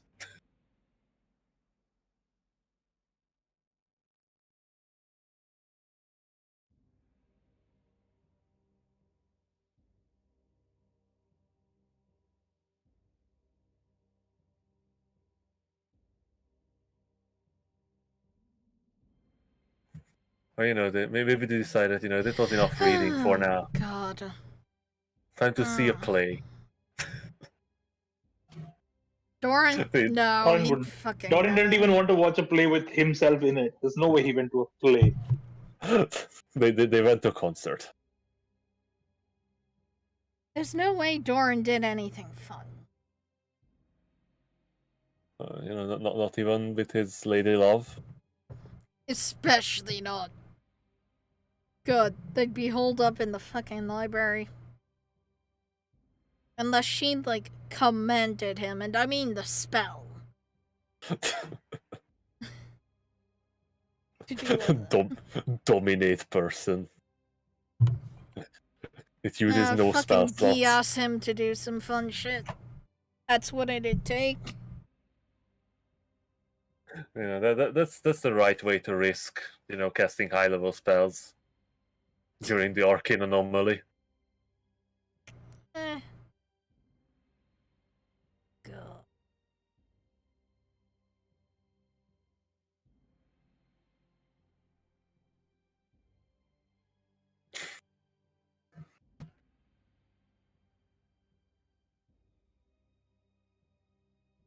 Oh, I'm excited to see where you guys head after. I tell you this. Fun. Also, I'm gonna go on a miniature rant. But fuck the education system. Which one? The American one, specifically. Yes. Also, fuck classes that have a lot of reading. Because, with the idea, I am a big ball of forgetful anxiety. So... Yeah, we noticed. Yeah. I'm about, I don't know, a month, maybe 2 months into this class. My final class, by the way, because fuck going for another degree. And I'm honestly only completing this one because it's what my mom wants me to do. It's a fun class. Good teacher. But also, I know nothing. Because, I haven't really fronted in a fuck ton of time. So, there's a shit ton of material that I haven't read. A shit ton of things I haven't done, haven't seen. And normally I just go along, smile and nod, but in this class,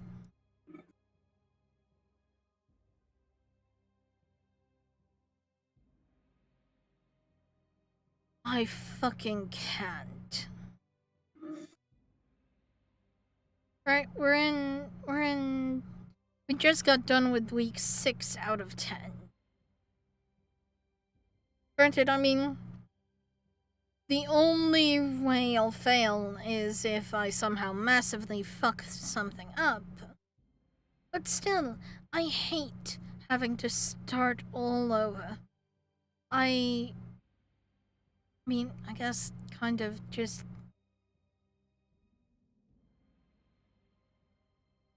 Well, the thing is, what I can say is, I can't really give you a proper advice for your situation because your situation is very special. But what you could do that might give you some help. I've also is- told the instructor about it. Just, courtesy. What it might help you is whenever you read something, a big block of text that is, full of difficult information, write down a summary. Write out the important stuff. Because once it's written down, you don't have to reread the big block of text. You can just reread the summary, and you know this is the important from this text. This is the important part from this chapter. And even if you have to constantly reread and relearn things that, because either you weren't fronting or someone else was fronting, you can still get a gist of, okay, this was in this is what I need to know about this. And that's the best I can say. That's fair. It is a game design class. And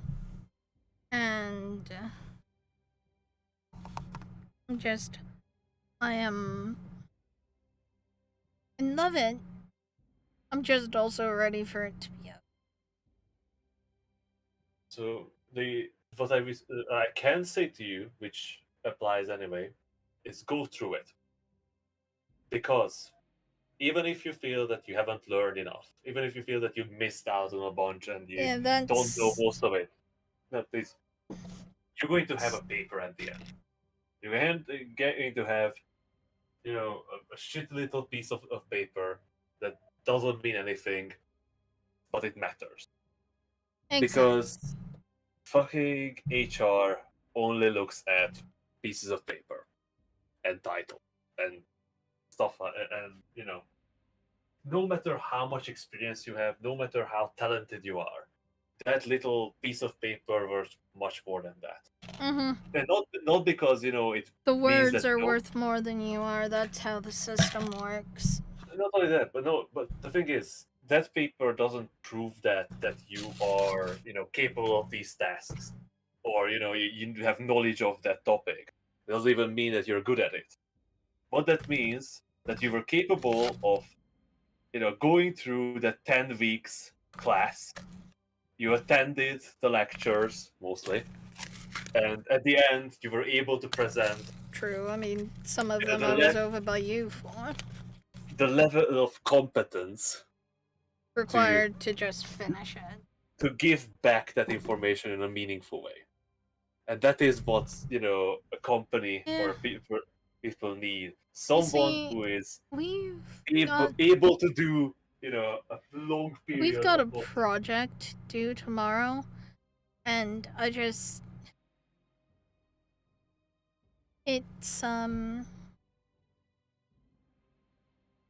like an escape room type thing, and I haven't done shit on it, but I have done shit on my final project, which it's gonna be a card game.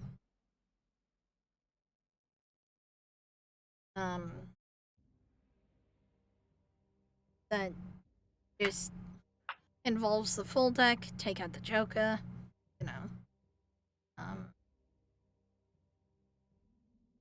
3 cards, one from each. 3 cards each from a different suit, just pulls up, like they're set out before you.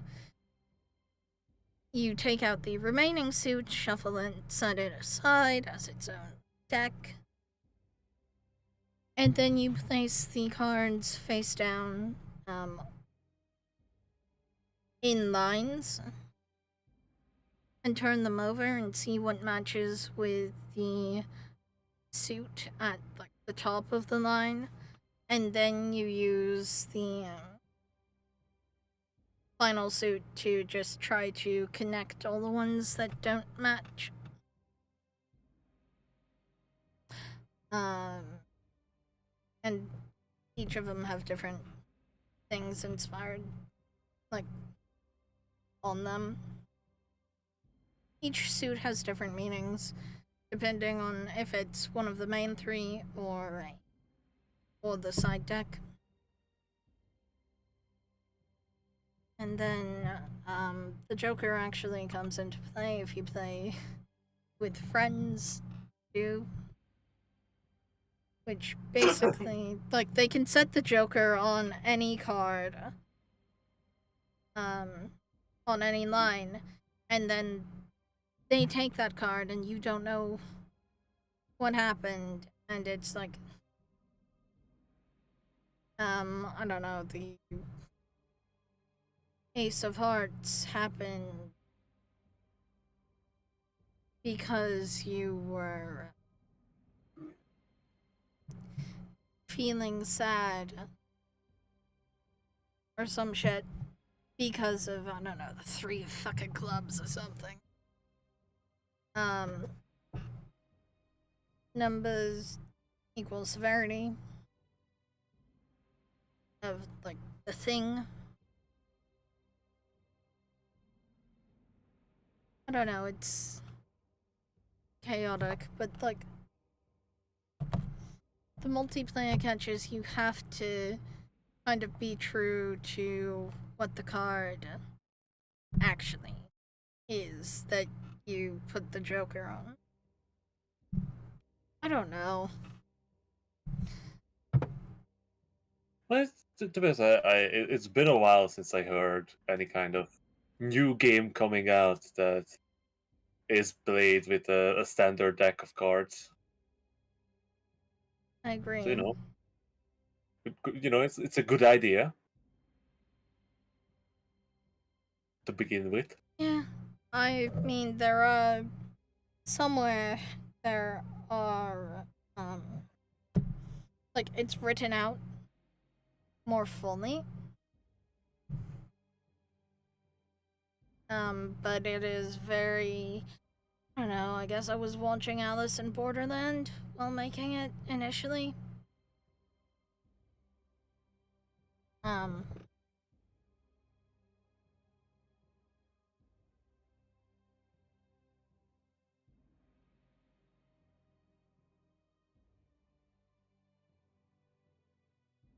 Please God, he got lost.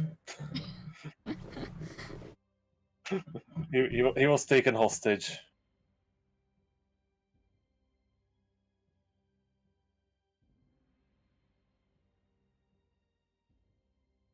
And we never I seen didn't him even again. actually make the game for the class.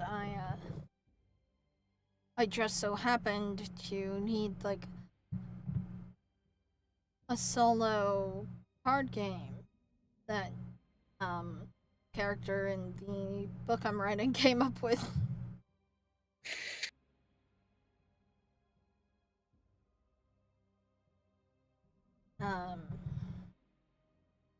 And I mean, I'll probably also load the rule set and, like, an example table into up because that could, I don't know.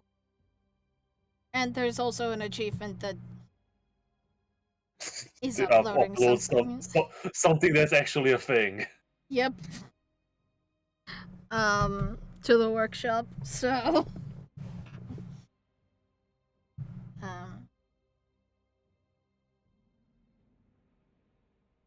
the book character is cool. A psychic female bat.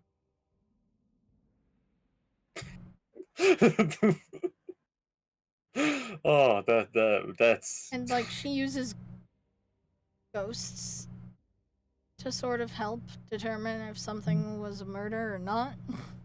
I don't know, it's very, very fucking weird, and it's very Batman influenced. why Batman? Batman doesn't deal with ghosts. She's a rich fucking orphan. Complete with butler. That's not necessarily Batman. It is Batman.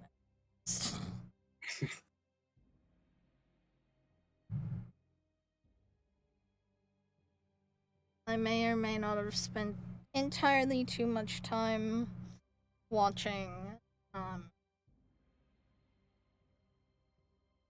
Batman cartoons as a kid.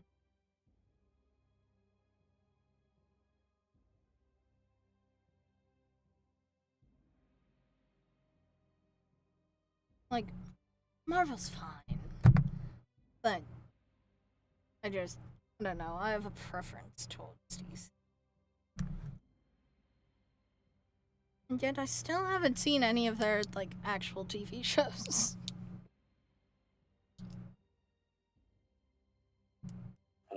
I don't know, I seen some clips from like some of the DC series that I never watched. I do know someone who's in the Flash, though. And like they just look so shit. No, the Yeah, series just don't look like my thing. And the only thing... I don't know, I don't like the aspect of people with powers, so maybe that's what drew me to Batman? Because he's just fucking edgy and rich. I got it. Yeah, just closing thought on that. I simply cannot understand how the hell every single thing that DC makes with live action is shit. And on the other hand, their animated stuff is just great. Have you seen Dread? Yeah, but like, I don't even think that was made by DC Studio, like their studio. I'm fairly certain that was made by like a completely different. Not everything DC makes is shit. Like the Wonder Woman movie was fine. I did like the Wonder Woman Aquaman movie was fine. Yeah, but that's the thing. They are fine and not good. They are, compared to the other trash, it's passable. Like I do have an unpopular opinion on this, by the way. I love the Man of Steel movie. Is it? I don't love it, Do you think it's good? That wasn't terrible. Artie? Yeah, that was cool. Like, No, I haven't seen I it. think it is the single best Superman movie they've made yet. Sure. Including don't the like Christopher Reeve Superman. movies. The thing is, like, I would say I liked the Snyder cut of the Justice League. Yeah, I mean that was good, but that wasn't the movie. That's why I didn't. Yeah, that was a mini series. Yeah, that was a 4-hour episode. It's not it was like 3 episodes or 4 episodes. This was 6 episodes. Or whatever. Like, yeah. And I guess, but Man of let's Steel Man of Steel as a show, as a movie, was very, very good. Honestly, it was the first time in my life I thought Superman was a decent character. Oh, really? Wait, you don't think So Superman's you're a saying villain? I should definitely watch it? Superman is one of the most cookie cutter, boring characters to me in all I mean, fiction. he's just overpowered and It's God. Clark Kent. I kind of liked the Superman in Smallville in like the early seasons. It was much more human. I never really watched that, but my auntie used to watch it a lot, and she used to live with us. So like I Heard of vaguely it, remember never it. seen it. It was too episodic for me, but yeah, it was okay. Yeah. All right. So, Finn, as you describe the valley, the running river, the waterfall, and the 4 peaks lining up. For a moment, you see a glimmer of recognition on the king's face. His eyes light up. Mr. Fluin, you're not referring to the Dungeon of Fools, are you? Did you say the Dungeon of Fools? Yes. You see, further along the River Surbin, near the end of the Valley of Klatzen, there's this waterfall. Behind it, there's an ancient, ruin or dungeon of sort. It is, it was, for a long while, young dwarfs of Mithril Hall to prove their merit and bravery, headed there to conquer the dungeon itself and see its end. But it is not called the Dungeon of Fools for no reason. Only fools enter and try head through that dreaded maze. It is. It's a shame to admit, but in my young years, I myself headed there with a big mouth and a stupid idea that I would be the first to see what the dungeon hides. You see, whoever created that place was very clear. Visitors were not welcome. Behind the waterfall, there's this chamber. The entrance is open, and the walls are carved with writing. Each a foreboding warning in all the languages of the land to not enter and turn back.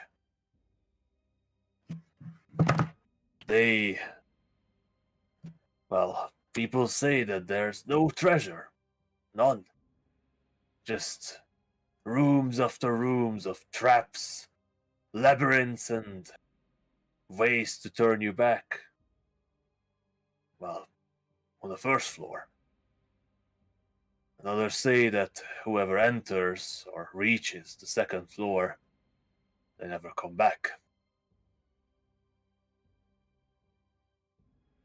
But the legends say that while the dungeon itself is lacking any treasure, at this very depth, there is the simple greatest treasure.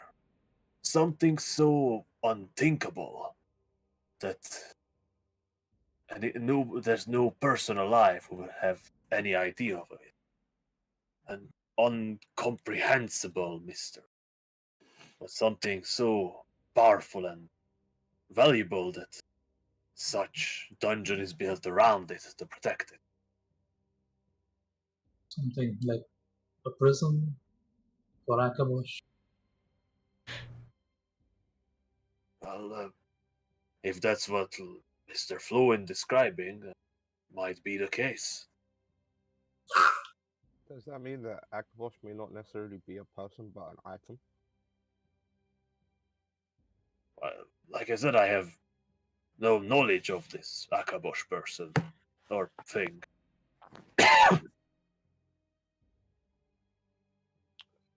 How far away would it be to this dungeon? Maybe a day's worth of travel on foot. It's difficult to navigate the valley. But with your horses, you could reach it in half a day, perhaps. But I advise you against it, Mr. Flowin. Like I said, only fools enter that dreaded place. I was a fool when I entered, and I was less of a fool when I ran away. But from what we understand, Finn has something akin to a key. At the very least, I think I'd like to check it out, if nothing than to say that I tried. But that's only if you guys are okay with it. Yeah, of course. And I know Something don't we really need to have do, then we need to do it. any pressing matters. I mean, this is another one of the pressing matters that are at hand. If we're half a day away from it, might as well get it done. Thank you. Thank you, Your Highness, for the information. I wasn't really that hopeful. So I appreciate it. I've sort of been in the dark this whole time.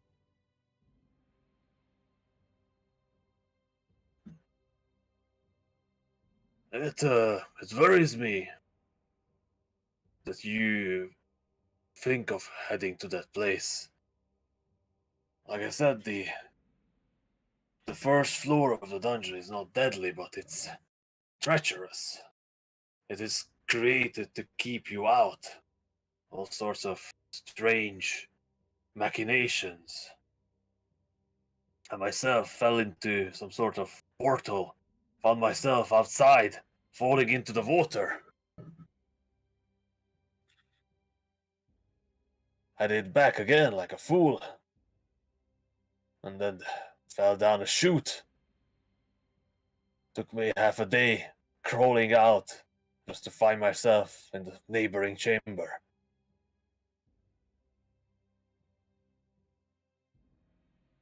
Perhaps we will have better luck, but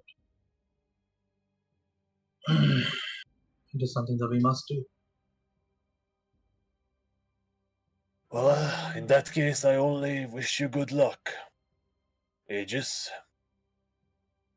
may this be a successful quest on your journey. First, perhaps we should see some of these craftsmen that King Yes. is referring to. Is there someone in particular you would recommend with no tarnish around?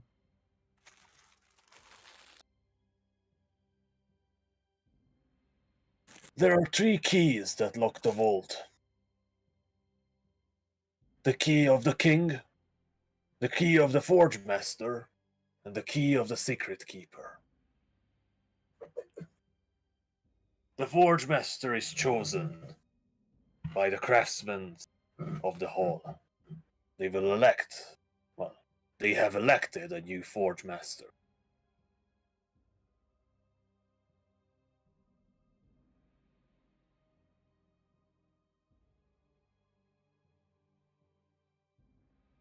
Once the key is forged, he will be able to open his lock on the door.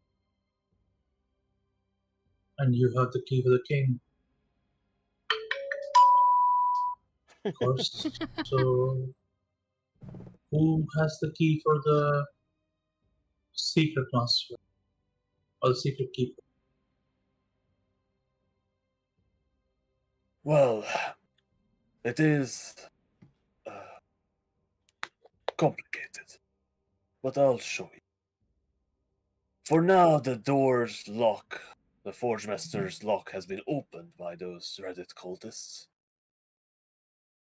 So, if we head there now, I and the Secret Keeper will be able to open, and we shall lock it once the Forge Master is present. Alfadar, send for the Forge Master. Tell them to finish the forging, and once the key is ready, head to the vault. We shall be ready to seal it once more. Is this new Forge Master the individual that you're recommending for us to potentially have some dealings with? Well, certainly. It is the craftsman's duty to select their new Forge Master. I myself do not know who it might be yet, but my guess would be it will be Carton.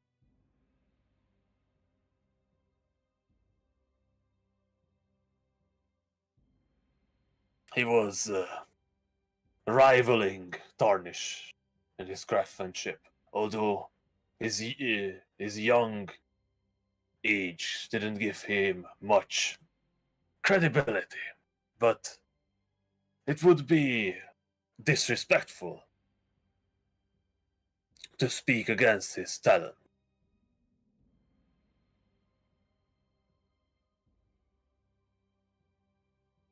You said his name was Carlton. It's Kartan. Okay.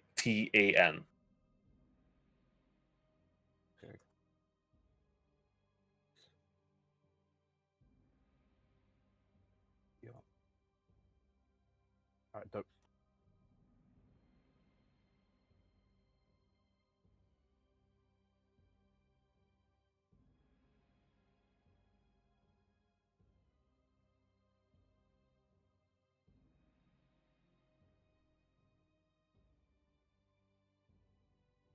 But I still feel as if I not repaying you for your deeds.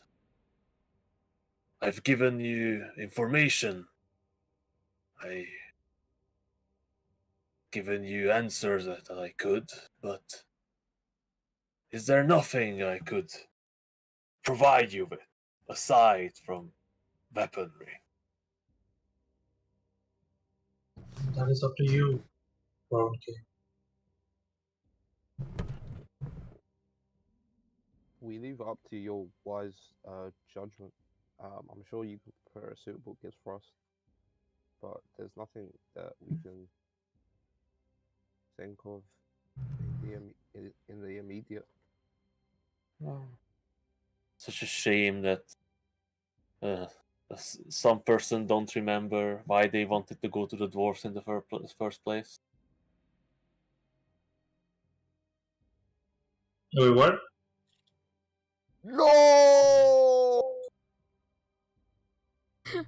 What? Was there a reason I wanted to go to the dwarves? No, right? No! No! Do we have time for that? Huh? What? Hig. Ain't nobody got time for that. I mean, I can still ask, right?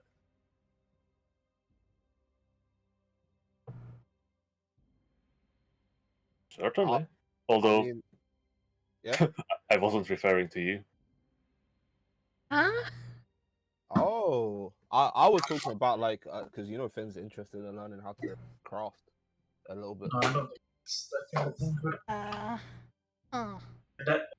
Am I missing something? Or am I forgetting something? Certainly. Like, Well, really? I'm definitely Relation to- forgetting something. In relation to the dwarves? Yeah. Hig, what session are we talking about here? Let me look at my. Is this Yeah, to man. do with like a way to get to the Anuda? Oh, sorry, the Deep Ethereal? No. Something much simpler. Hig, Something that's needed. Something that the people need. Oh, Oh, blacksmith. yeah. Oh! Oh! That's a good shot. I thought I told somebody else to do that. Right? Yeah. Yeah, I told my guy, my buddy, my friend, what's his face? Wait, let me find his name. Come on, My you what's named his him. face? One second. I have it somewhere. You literally named him. I'm not telling you. Mercurial Match. I actually forgot.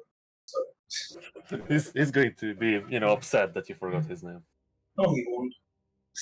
Yes, he will. Who? Oh, we're talking about Gary. Oh, Gary. He'll never tell you, but you will know that he was upset that you forgot his name.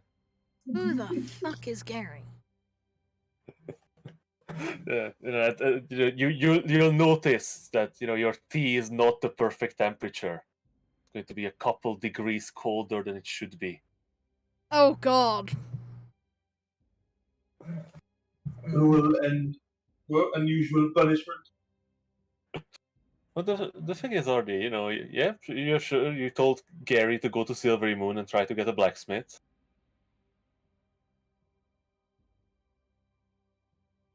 Okay, let me try.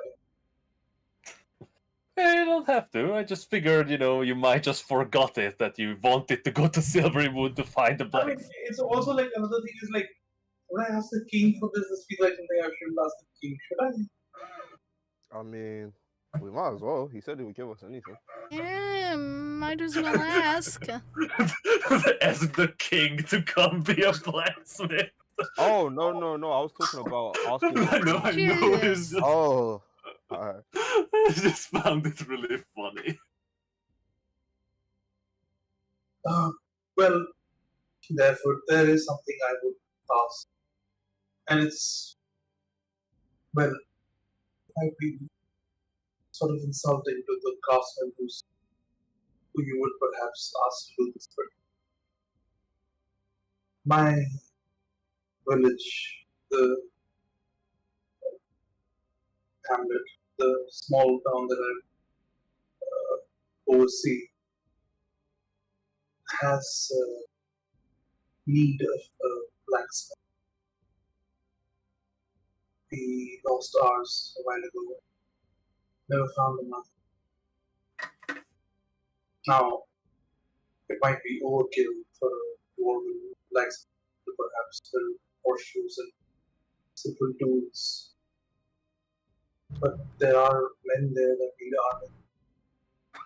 There would be weaponry that needs to be built.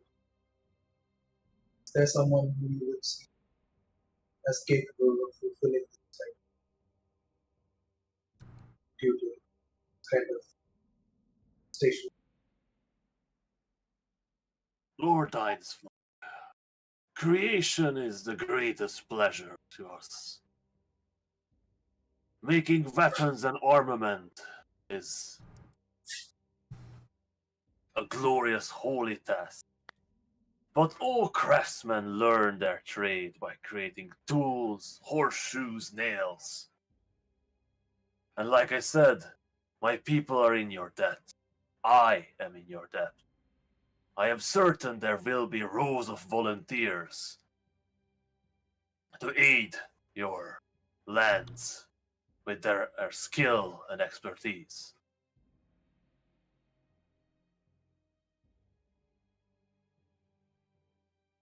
I shall arrange one of my greatest craftsmen who is willing to go on a mission for his king to repay our debt to you, to join you in your home, become the blacksmith that you need.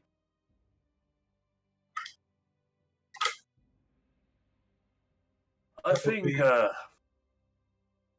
they shall be in your service. Well, let's say until yourself depart, and 50 years for your descendants. Oh, I wouldn't want to force that on one. I would pay them, and if they've ever felt the need to return to Mr. Hall, I would be fine with that. I'm always fine with the likes perhaps of the same caliber, but I wouldn't want somebody to be there for the rest of their life. Oh well.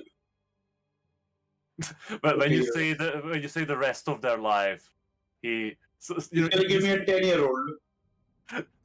Dwarves live up to 300 years, man. Yeah, Your lifetime plus 50 years. So You know, like- that's like 51 years. you know.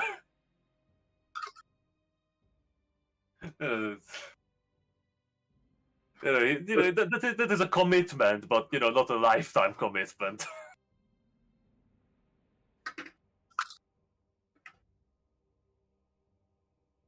But anyone you would task with this, I'm sure will be quite well accomplished.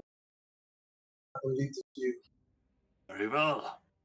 I am glad I'm able to aid you and provide a suitable reward for your task, for your actions. It will take some preparations, selecting the right person,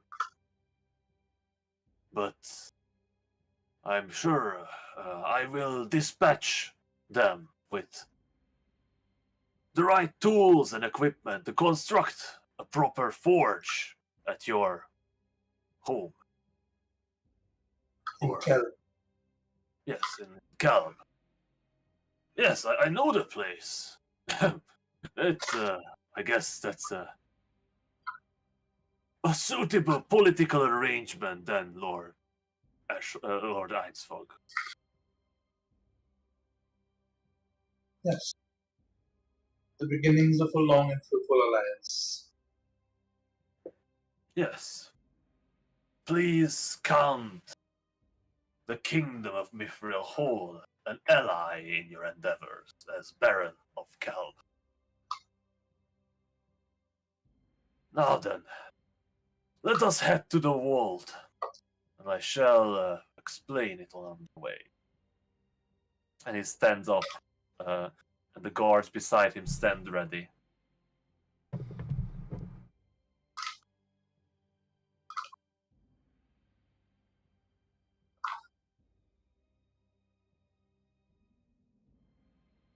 So yeah,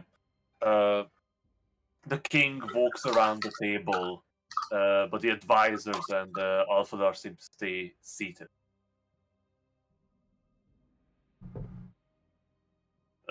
Shall we?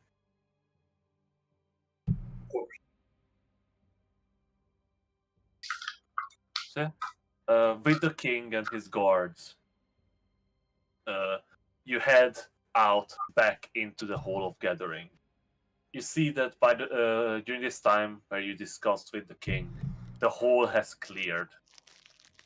The dwarves have headed out, and even the food and tables of drinks have been cleared away. All that remains in the chamber is the dead, still placed upon those stone tables in their shining armor and weapons, and the empty tables covered with white covers.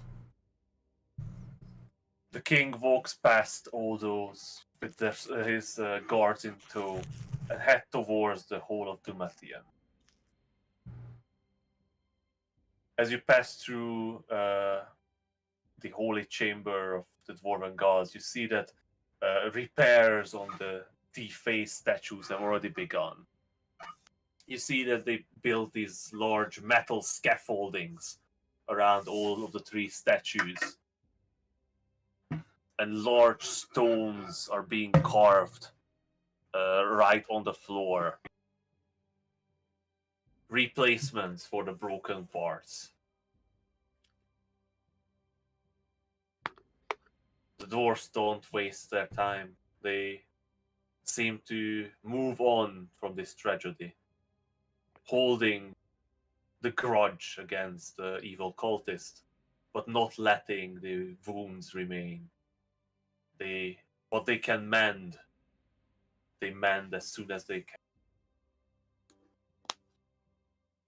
You follow the king through the bent metal doors, the ones on the front of the corridor, where the two sides of the doors are peeled apart like a curtain.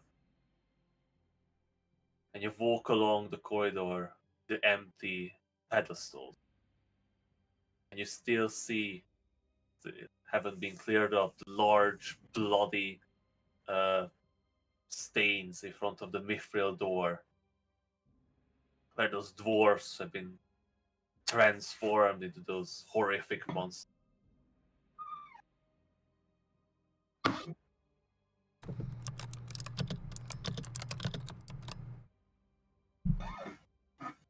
As you reach the grand mithril door, you see that the door itself is ornately carved with dwarven runes, as if a prayer or mantra has been carved into its entire surface.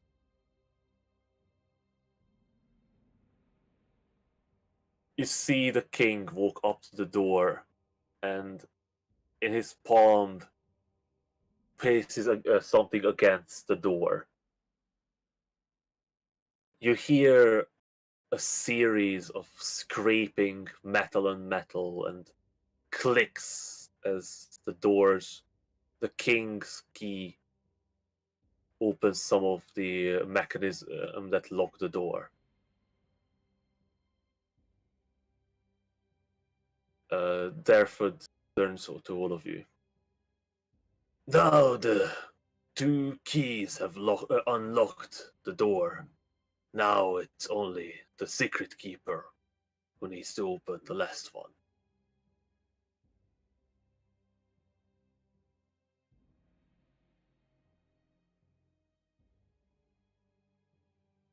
Guess nothing to say on that.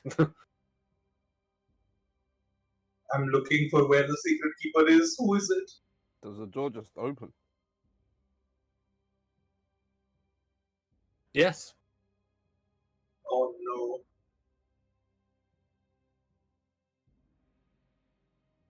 Derford stands in front of the door, and as he stands, you hear more clicks, more scraping of metal, and the door swings open inwards.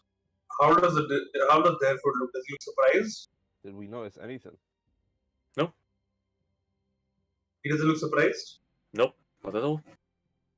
This is how it's supposed to. Therefore, it motions you to step forward. be. Therefore, am I? Wasn't there supposed to be somebody else? A secret keeper? The secret keeper of Mithril Hall is a sacred duty. The secret keeper is always a chosen of Dumation. One who lays down their life for their home, for their kingdom, and become one with the halls themselves. They not only hold the vault safe, they look after our halls themselves. They are the ones who keep our entrance hidden.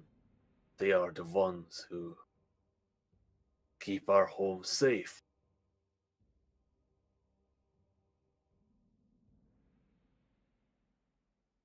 They are the secret keepers of Mithril Hall. Gonna walk in, I guess. As he beckons. Come again? As he beckons, I'm gonna walk in. Yeah, I'll follow. As you walk through the sea, that these mithril doors are enormous. The mithril is on the outside, but the inside is reinforced. You see multiple layers of different kinds of metal put on top of each other, forming this immense layer, or like it is almost like a side of a mountain face, where you see the different layers of sediments holding together. The door? The door, yeah. But it's different metals placed atop of each other, forming a seemingly unbreakable material together. How the hell do you even create that? Doors, man. You walk through the door and you find yourself a relatively small chamber. Maybe 50 feet long, 40 feet wide. And you see several round pedestals. Some in the center, some on the sides. A couple even against the wall. On top of these cylindrical pedestals, encased in some sort of crystal or glass, you see suspended in the air item. Great warhammers, axes, metal, shimmering mithril chess pieces, a sword broken in half, but both parts of the blade suspended together with a small gap in between.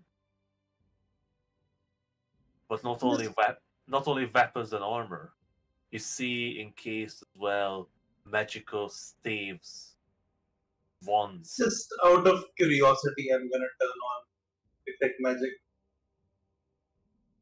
I imagine it just lights up like a light bulb. Not like a light bulb, like a fucking Christmas carnival. New York. The Man, Christmas- these people really not about to give one of these to Bonnie. Absolutely not. It be like that sometimes, man. Think why you gotta show off the merchandise if you're not gonna give us Yo, Hig is just saying you can look, but you can't touch. You know, you can steal it. You know, kill the Oh, you know, once we kill have the- our rogue.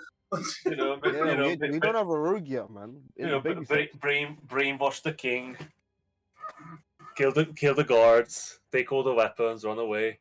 I suggest you give us. You give us these items.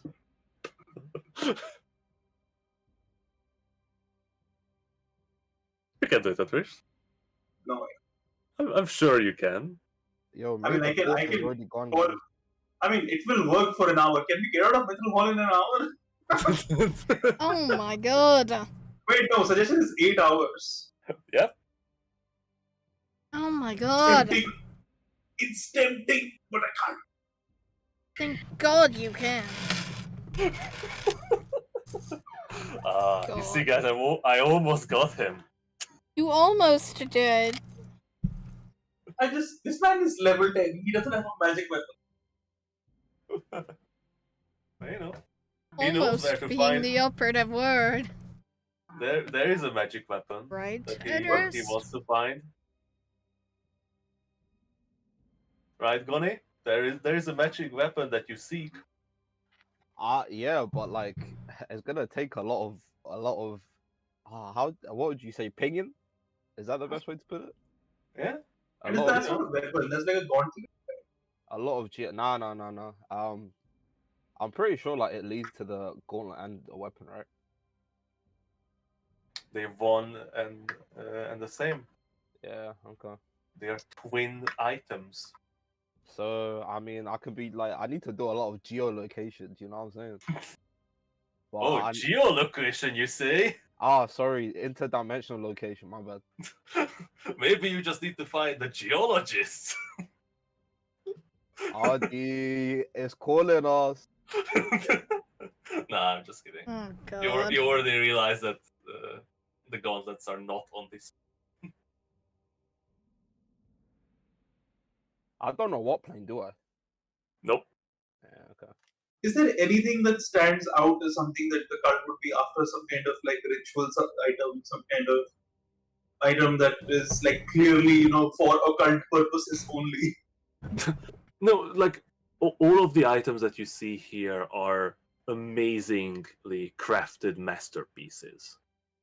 You know, some of them carry very powerful magic, some less powerful magic, but all of them are crafted with magic. It's magic. Okay, let's do this.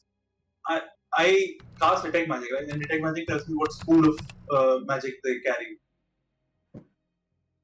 Oh yeah, Yeah, I think it does. If I'm not crazy. yeah, it does. So, is there any that radiate with a very strong sense of necrotic?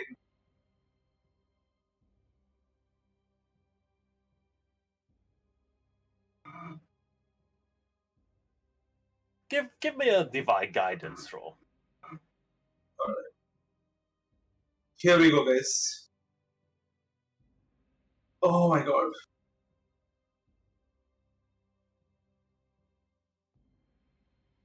I hate everything. Why? Never with the important rolls, dude. Bro. Did you see that it's stopped on a 20 for a second? I think it's stopped at 20. I don't know what this for though. Oh, my bonus is way down. Yep, I adjusted your scores.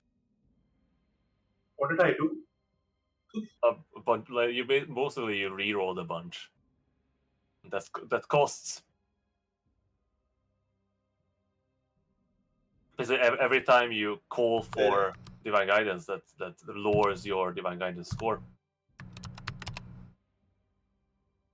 So, also failing, failing that roll, that lowers your score significantly. I hate everything. So, Adrish, you detect all sorts of magic in the room. Some conjuration, some evocation. You see a staff that is simply radiating evocation magic. It doesn't even seem dwarven made, more of elven craftsmanship. But nothing really that stands out as that would radiate necrotic power or anything that could you even consider as something that could be used as an occult tool. There's no big tentacled crown. There's no, dagger that is still dripping with blood, even though it's haven't been used for hundreds of years. Hmm. There's no ring with a single eye that moves around.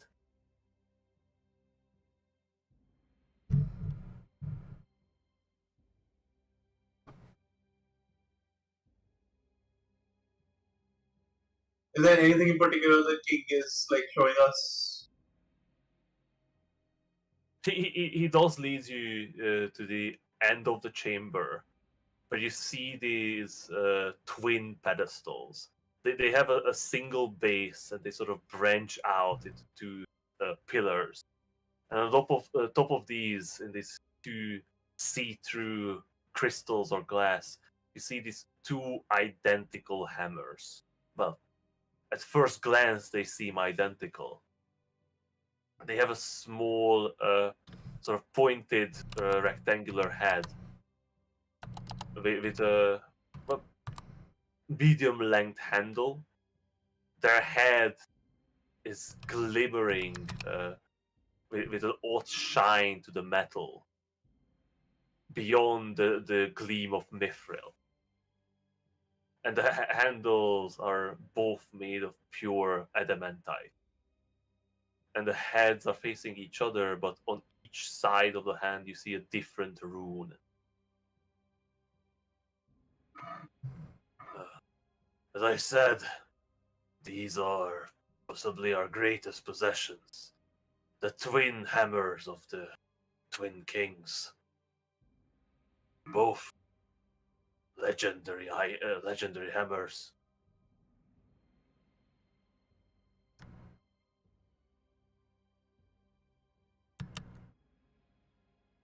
It's quite something. My grandfather told me that the twins wielded these hammers, pushed against each other's back, and when they fling their hammers towards their enemy, the hammers had crackled with thunder and lightning when hit, and simply flew back into their waiting hand to be thrown again.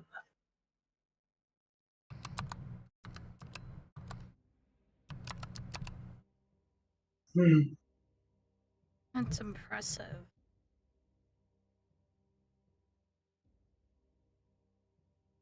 Great things here, but nothing that stands out as something that the crowd would chase after. Or if they were so desperate to get in here, there must have been a reason for it. Many covet our treasures. These items are unique, powerful. If their aim is destruction and death, gaining access to it could be just a goal. I think their goal more is to open the path for their master step into our reality. Then why do they kill? Why do they destroy so much? How is that aiding their master's arrival? They need sacrifices. Best we've learned. Blood sacrifices. Old rituals.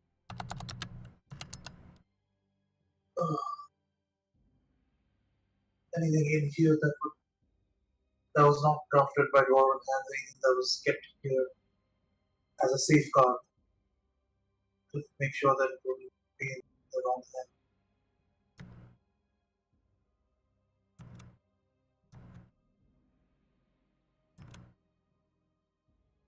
No. All of these were gifts from our allies, from former allies. But nothing that they could use in such ways. Most of these weapons carry holy blessings of gods of creation couldn't be corrupted in such ways. Is there anything that stands out to me? Or like, Finn, you know, these are all, you know, mouth-watering. Like, you thought, you know, Tarnish's craftsmanship was astounding on those, you know, swords. You know, these are beyond that. These are something that you cannot imagine a mortal could craft. But, you know, it is probably true that a mortal could not craft one of these. Like, you're just looking at those two hammers, and even in their suspended state, you can see how much power they carry. You can imagine that holding that hammer and swinging it someone, they would be probably sent flying at the lightest swing.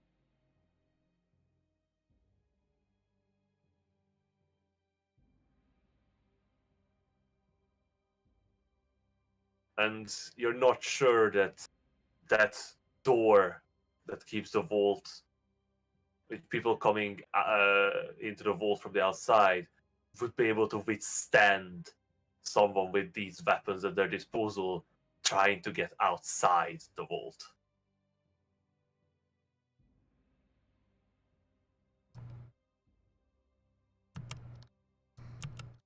You're not even sure that the mountain would stop them getting outside.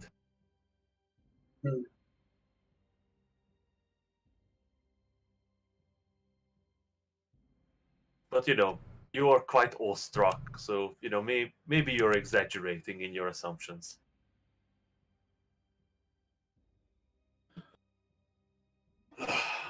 Well then, it is good to see all these.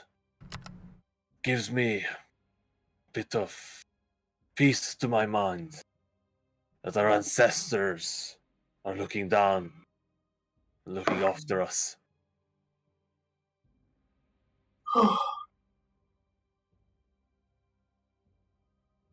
Will you stay? You are very welcome to stay in our hold, as long as you wish. But I feel that you won't take on our hospitality for long. Once we claim the weapon for Finn here, I think we will be on towards this waterfall that we speak of. This, what was it called? The Fool's Trial, was it? The Dungeon of the Fools. Dungeon of the Fools.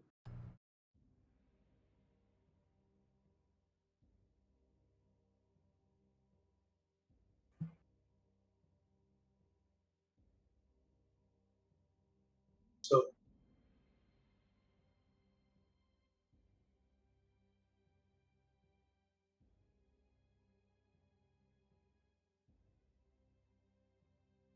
Well done.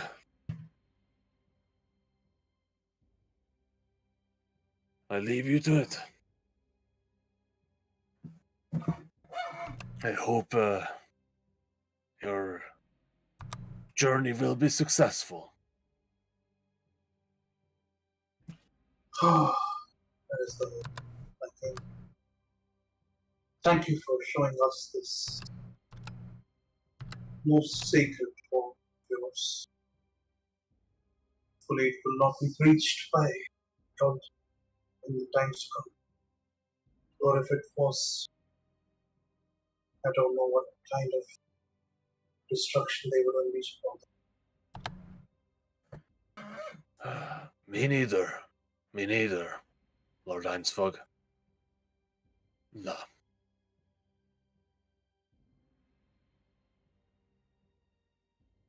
And So, if I might ask for one more thing. The dwarves who accompanied us into the dragon's chamber, they were your men, right?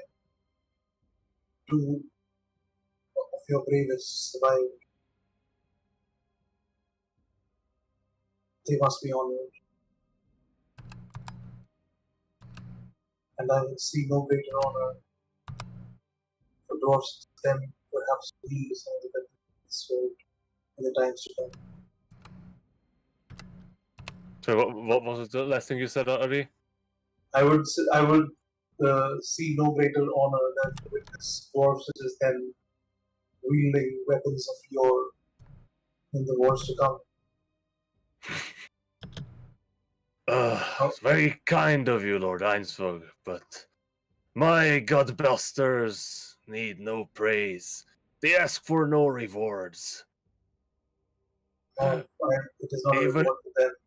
Even if I offer them, they will laugh and refuse. Even their king. That's just who they are, loyal to the bone. But I'm certain a little bit of extra drink, and if I sick on them the next enemy I face, will be plenty of pleasure for them.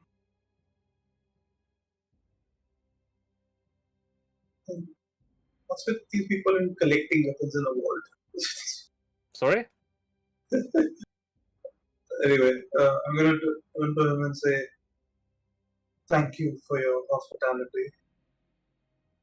Here it is time for us to prepare for the next leg of our journey. Thank you so much for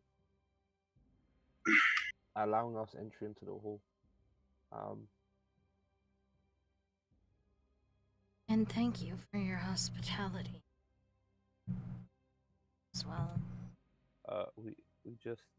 I just look at Adrist. Farewell, Aegis. Head to the Undercity. One more thing before I leave the world. You knock out the king, take everything you can, and you run. No. I'm sorry, Fred. You leave Is the there- imp. You leave the are imp there- inside. I actually was gonna say something very similar, but not exactly that. I want to get a mental picture for the vault, Excuse me. and I want to just look in my mind's eye and see, like, basically, like the layout of the vault, and also, like everything here is put on shelves, right? Like on display shelves. It's not like there's like treasures lying around. No, nothing is laying around on the floor. Everything is on these round stone pillars encased in crystal or glass or something transparent. Okay. And how many items are there? Oh my In a- god. At an estimate. Maybe 20 or 30. Oh, that's not many. Not many, yeah. These are literally, their greatest creations. So they would notice if one of them was missing. Yes, addressed. They fucking would. If one of them was picked up and suddenly became invisible by And also they're encased in crystal. we can work that out. Anyway, I'm gonna take the mental image and then leave.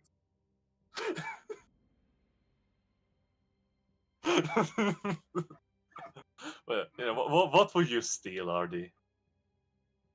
I don't even care about anything. I just want to have one of those hammers. Not the twin hammers, but like one of the hammers. Like, One of the cool hammers. yeah, I want to give something nice to Finn. Maybe give him a good role model. And Exactly, not I'm not steal stealing it. gifts. Give good role model. That's the best gift that you can give. Not really. Could be one of the legendary weapons, but instead it's a role model. It's fine. We'll get to the legendary weapons when it's time. The legendary weapon was friendship all along the way. So, I'm going to wrap it up now, quickly, so we can start off next week by heading off. So, Okay. You say your goodbyes to the Dwarven King and head down to the Undercity. Here you are greeted by a crowd of craftsmen who are all eager to aid you in your endeavors. But there are two ways to enhance Finn's weapon, as it has one open enhancement slot. But enhancing wouldn't make it magical in nature, would it? That's what I'm getting to. So, actually, there are multiple ways to enhance it. So, first of all, it could be enhanced to begin with, which is sort of an additional design feature that elevates it to a new place of efficiency.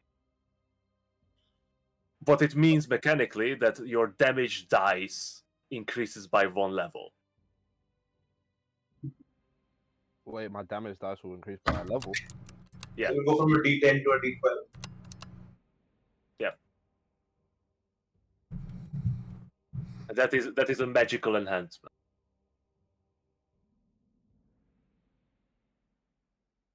So there's a no. So that's not that's not a magical enhancement. That's a physical enhancement. Alternatively, it could be magical energy could be fused into the weapon, where it would gain a +1 bonus to attack damage rolls, attack rolls and damage rolls with the weapon. But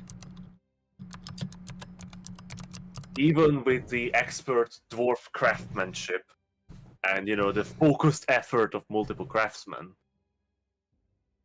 the enhancing, so the increased damage dice, would take 5 days, and the precision of magical infusion would take 7 days.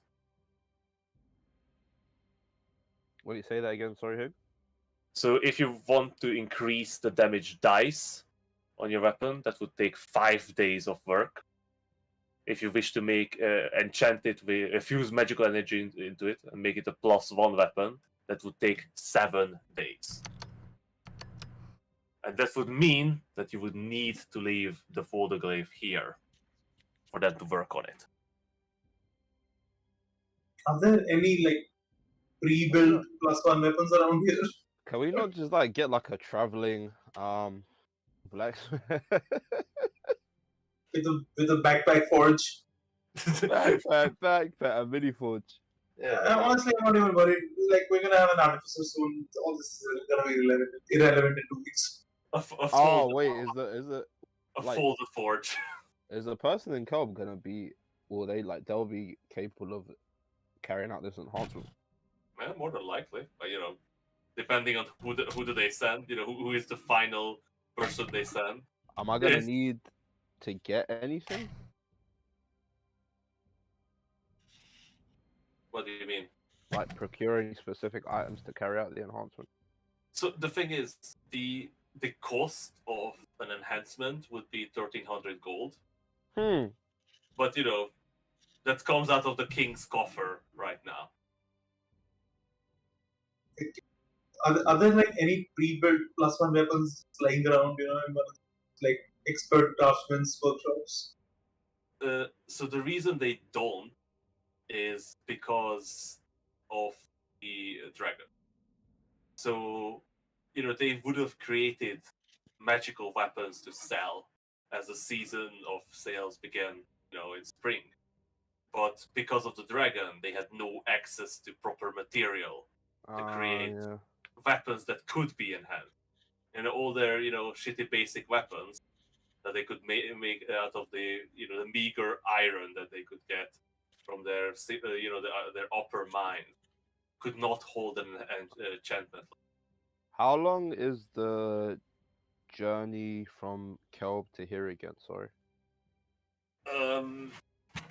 Well, I think you've. That's a long journey. No, I think you've done it in maybe 4 days. 4. Okay. Can we go to Kelvin and come back? That feels like a lot.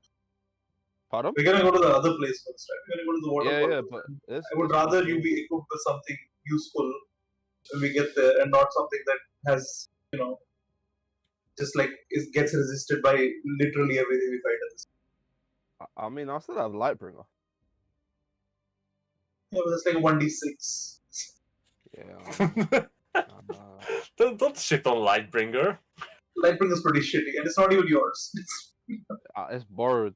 I was on borrowed time. I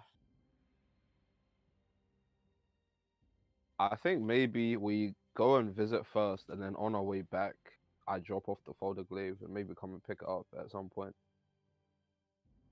You want to go to the Akabosh place without a magical weapon? I mean, like, I'd like it, like, but this is the thing, like, are you? I feel like I'd rather wait 5 days and then do it, or 7 days and then do it. Oh yeah, I'm cool with that. So like, we go to Kelp and then come back. Oh no, that's fine. No, I mean we don't need to go to Kel. We can just wait here for 7 days. That's fair enough. I mean, you're the lord of a land, so it's up to you, Trish. Because it would take us 4 days to get to Kel. We do literally nothing there. We'd go back to here. It would just be travel. It would just be travel. Yeah, I'm. Wait, happy if to wait. Kelp is 4 days, how long is Felbar? That's like about similar distance, right? I don't know. On the map, it looks similar. Yeah, probably similar. Give me let me just check my map. Especially if you went through the Underdark, because that would be fun. Yeah, sure, that would be fun. Oh god. I mean, yeah, that would be fun. Let me give you a proper. We don't have to actually travel through the Underdark, it's just our characters. It could be fun. So yeah, Kelby's around 150 miles. That's 5 days of travel. Yeah. Well, you have the magic fast horses. So maybe 4 days of travel. And well, to be honest, Felbar is like 120 more. Oh, is it? Okay. Yeah. But what if we went like under the Moonwood through the Underdark? I mean, like, it's still not a straight line, really. It's still, even if you would be able to fly in a straight line, it's still 200 miles. it doesn't seem like the Underdark route is like faster unless like you're proficient in it. Yeah, but I could ask the king for a guide. Like, who do you think they sent? I'm sure they have one guy left. The guy, they said the only guy that could guide you through the Underdark. Why do they have only one guy for everything here, dude? Well, they didn't send one guy, they sent a bunch, hoping that, at least one of them gets there. And I'm sure we can figure out a way to that. Like, if need be, that's fine. Doesn't scare me. What's the scariest thing in that Underdark? I'm sure it's not a fucking dragon.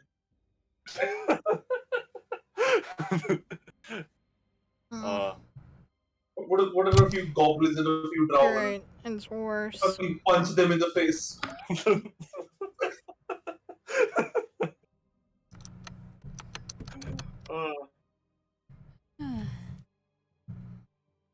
So Unless we run into the Balrog and then we're sad. the Balrog, yeah, sure. It's up to you guys. Like, do you want to travel all the way back to Kelp or like Silvery? I would rather travel. If you're gonna travel back, we travel back to Silvery Moon and get some answers there,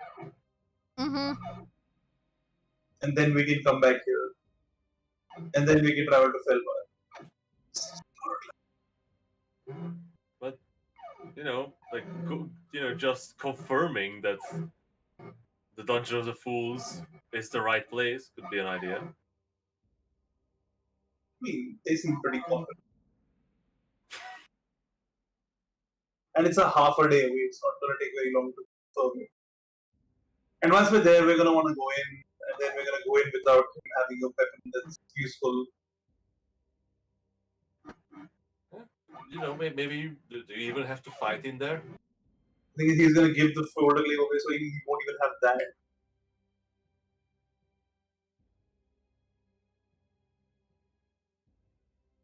So, squatting here for 7 days. Yeah, I'm kind of leaning towards delaying enough to when we can get new players. And I mean, it's fair. The next Wait. we just keep next week, and there's 7 days of waiting in Mithril Hall. I mean, nah, technically, like, Oh god. we can meet them on the road. Are we doing downtime, guys? I mean, we can go to Silvery Moon. We do need answers, and we can maybe meet Doran. We can meet there's stuff Lady for us to do. Yeah, we can meet Lady Alustriel. We can ask her about the latest development. But if we're spending 7 days here, I need forge, bro. I need to be in So, this what's mood. it gonna be, guys? Are you guys going to Silvery Moon, or are you staying in Mithril Hall? I'm happy with either. Okay, let's flip a coin. How about that? Alright. Sure. Heads for Silvery Moon and tails for 7 days of downtime. You can flip a coin on Foundry. Ah, it. Hig. Do If it, I Hig. Do it. interspatial location enough, like, will I be able to like Marco Polo it? Like, be able to tell like sort of what plane this in? Be like, I tested this one. I can.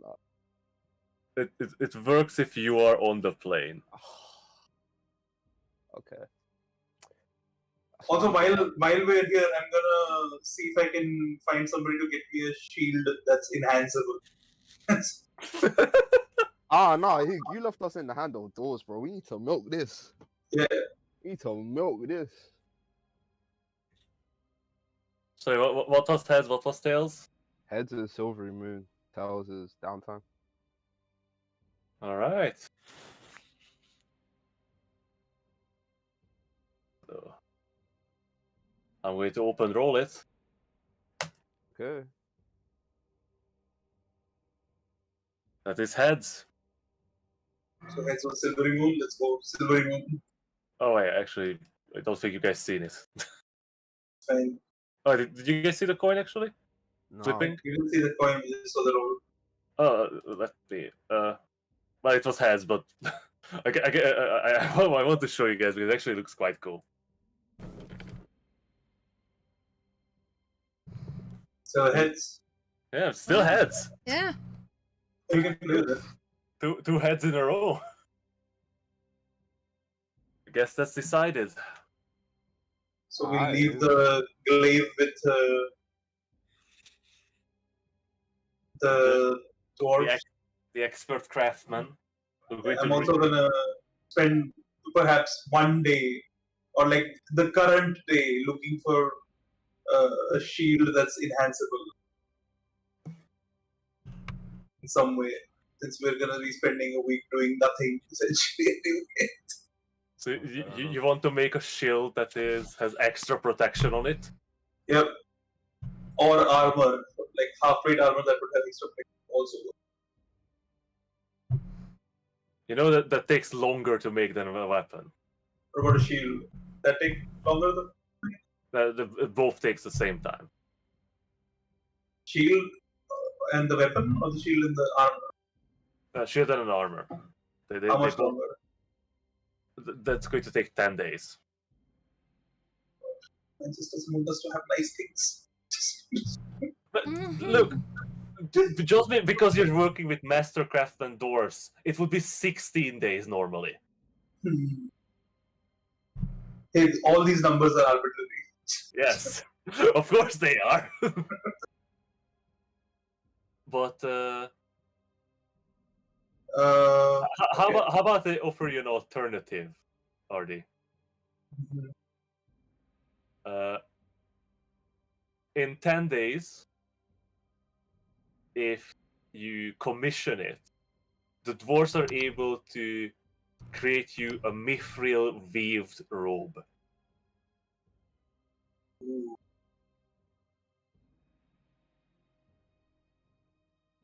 How much time is it gonna take us through Silvery Moon? Like 4 days, 3 days? Yeah, it's Calbum and Silvermoon are very close to each other. Like it's half day travel. Basically, going to Silvery Moon is actually more. It's extra time if you would go straight to. It's less time if you would go straight to Calb because Silvery Moon is a bit further south. Yeah. Than, So I guess we can do Silvery Moon one day in Kel, and then back to Silvery Moon, and then back to Sure. whatever floats your goat. Yeah, sure, that's That fine. does float my goat. That floats it very nice. I'm gonna make that dwarf bastard who comes to Kel teach Finn everything.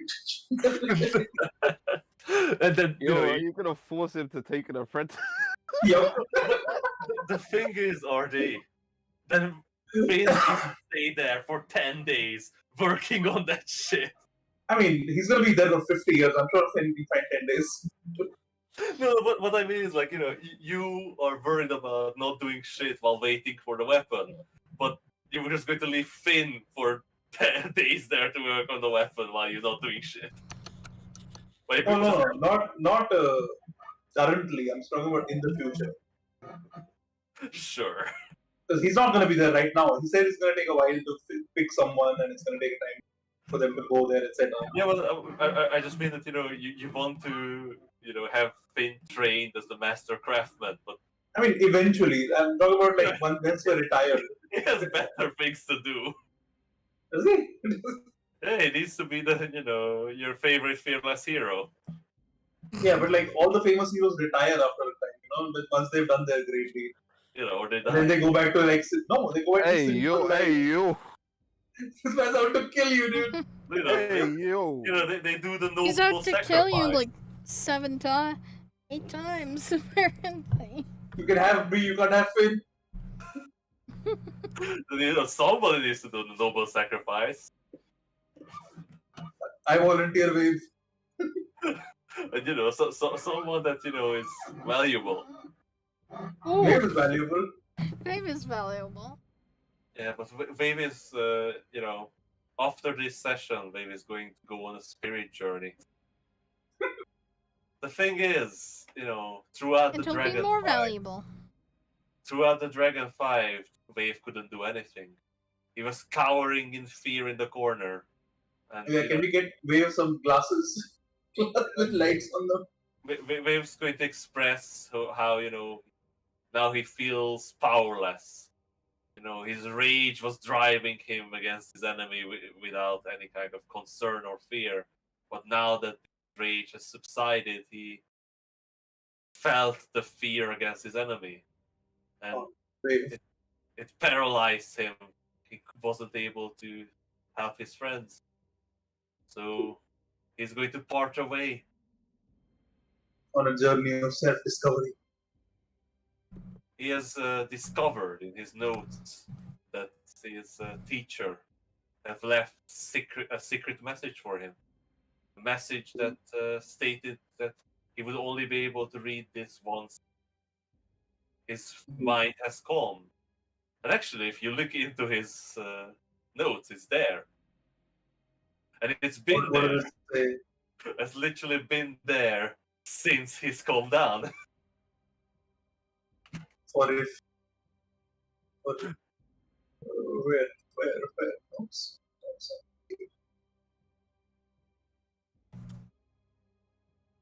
Anyway, It's a note from Thor.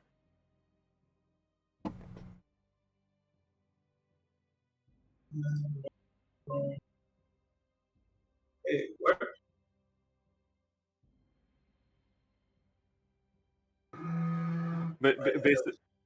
Basically, I was hoping that Snake's going to check this item and discover this message. Wow. Oh, there's an item in his inventory or something? Yeah, it's in his inventory. It's been there since the beginning of the game. That was sort of the item that he, is constantly, trying to figure out. He referred to it. I'm going to check, Tlor's notes if there's anything there. Wait, And- what is it? It's just sort of like a document that his teacher gave him about, how to try to act more civilized and less of a monster. Oh. Hmm. And when he calmed down, I actually modified it and put this note there.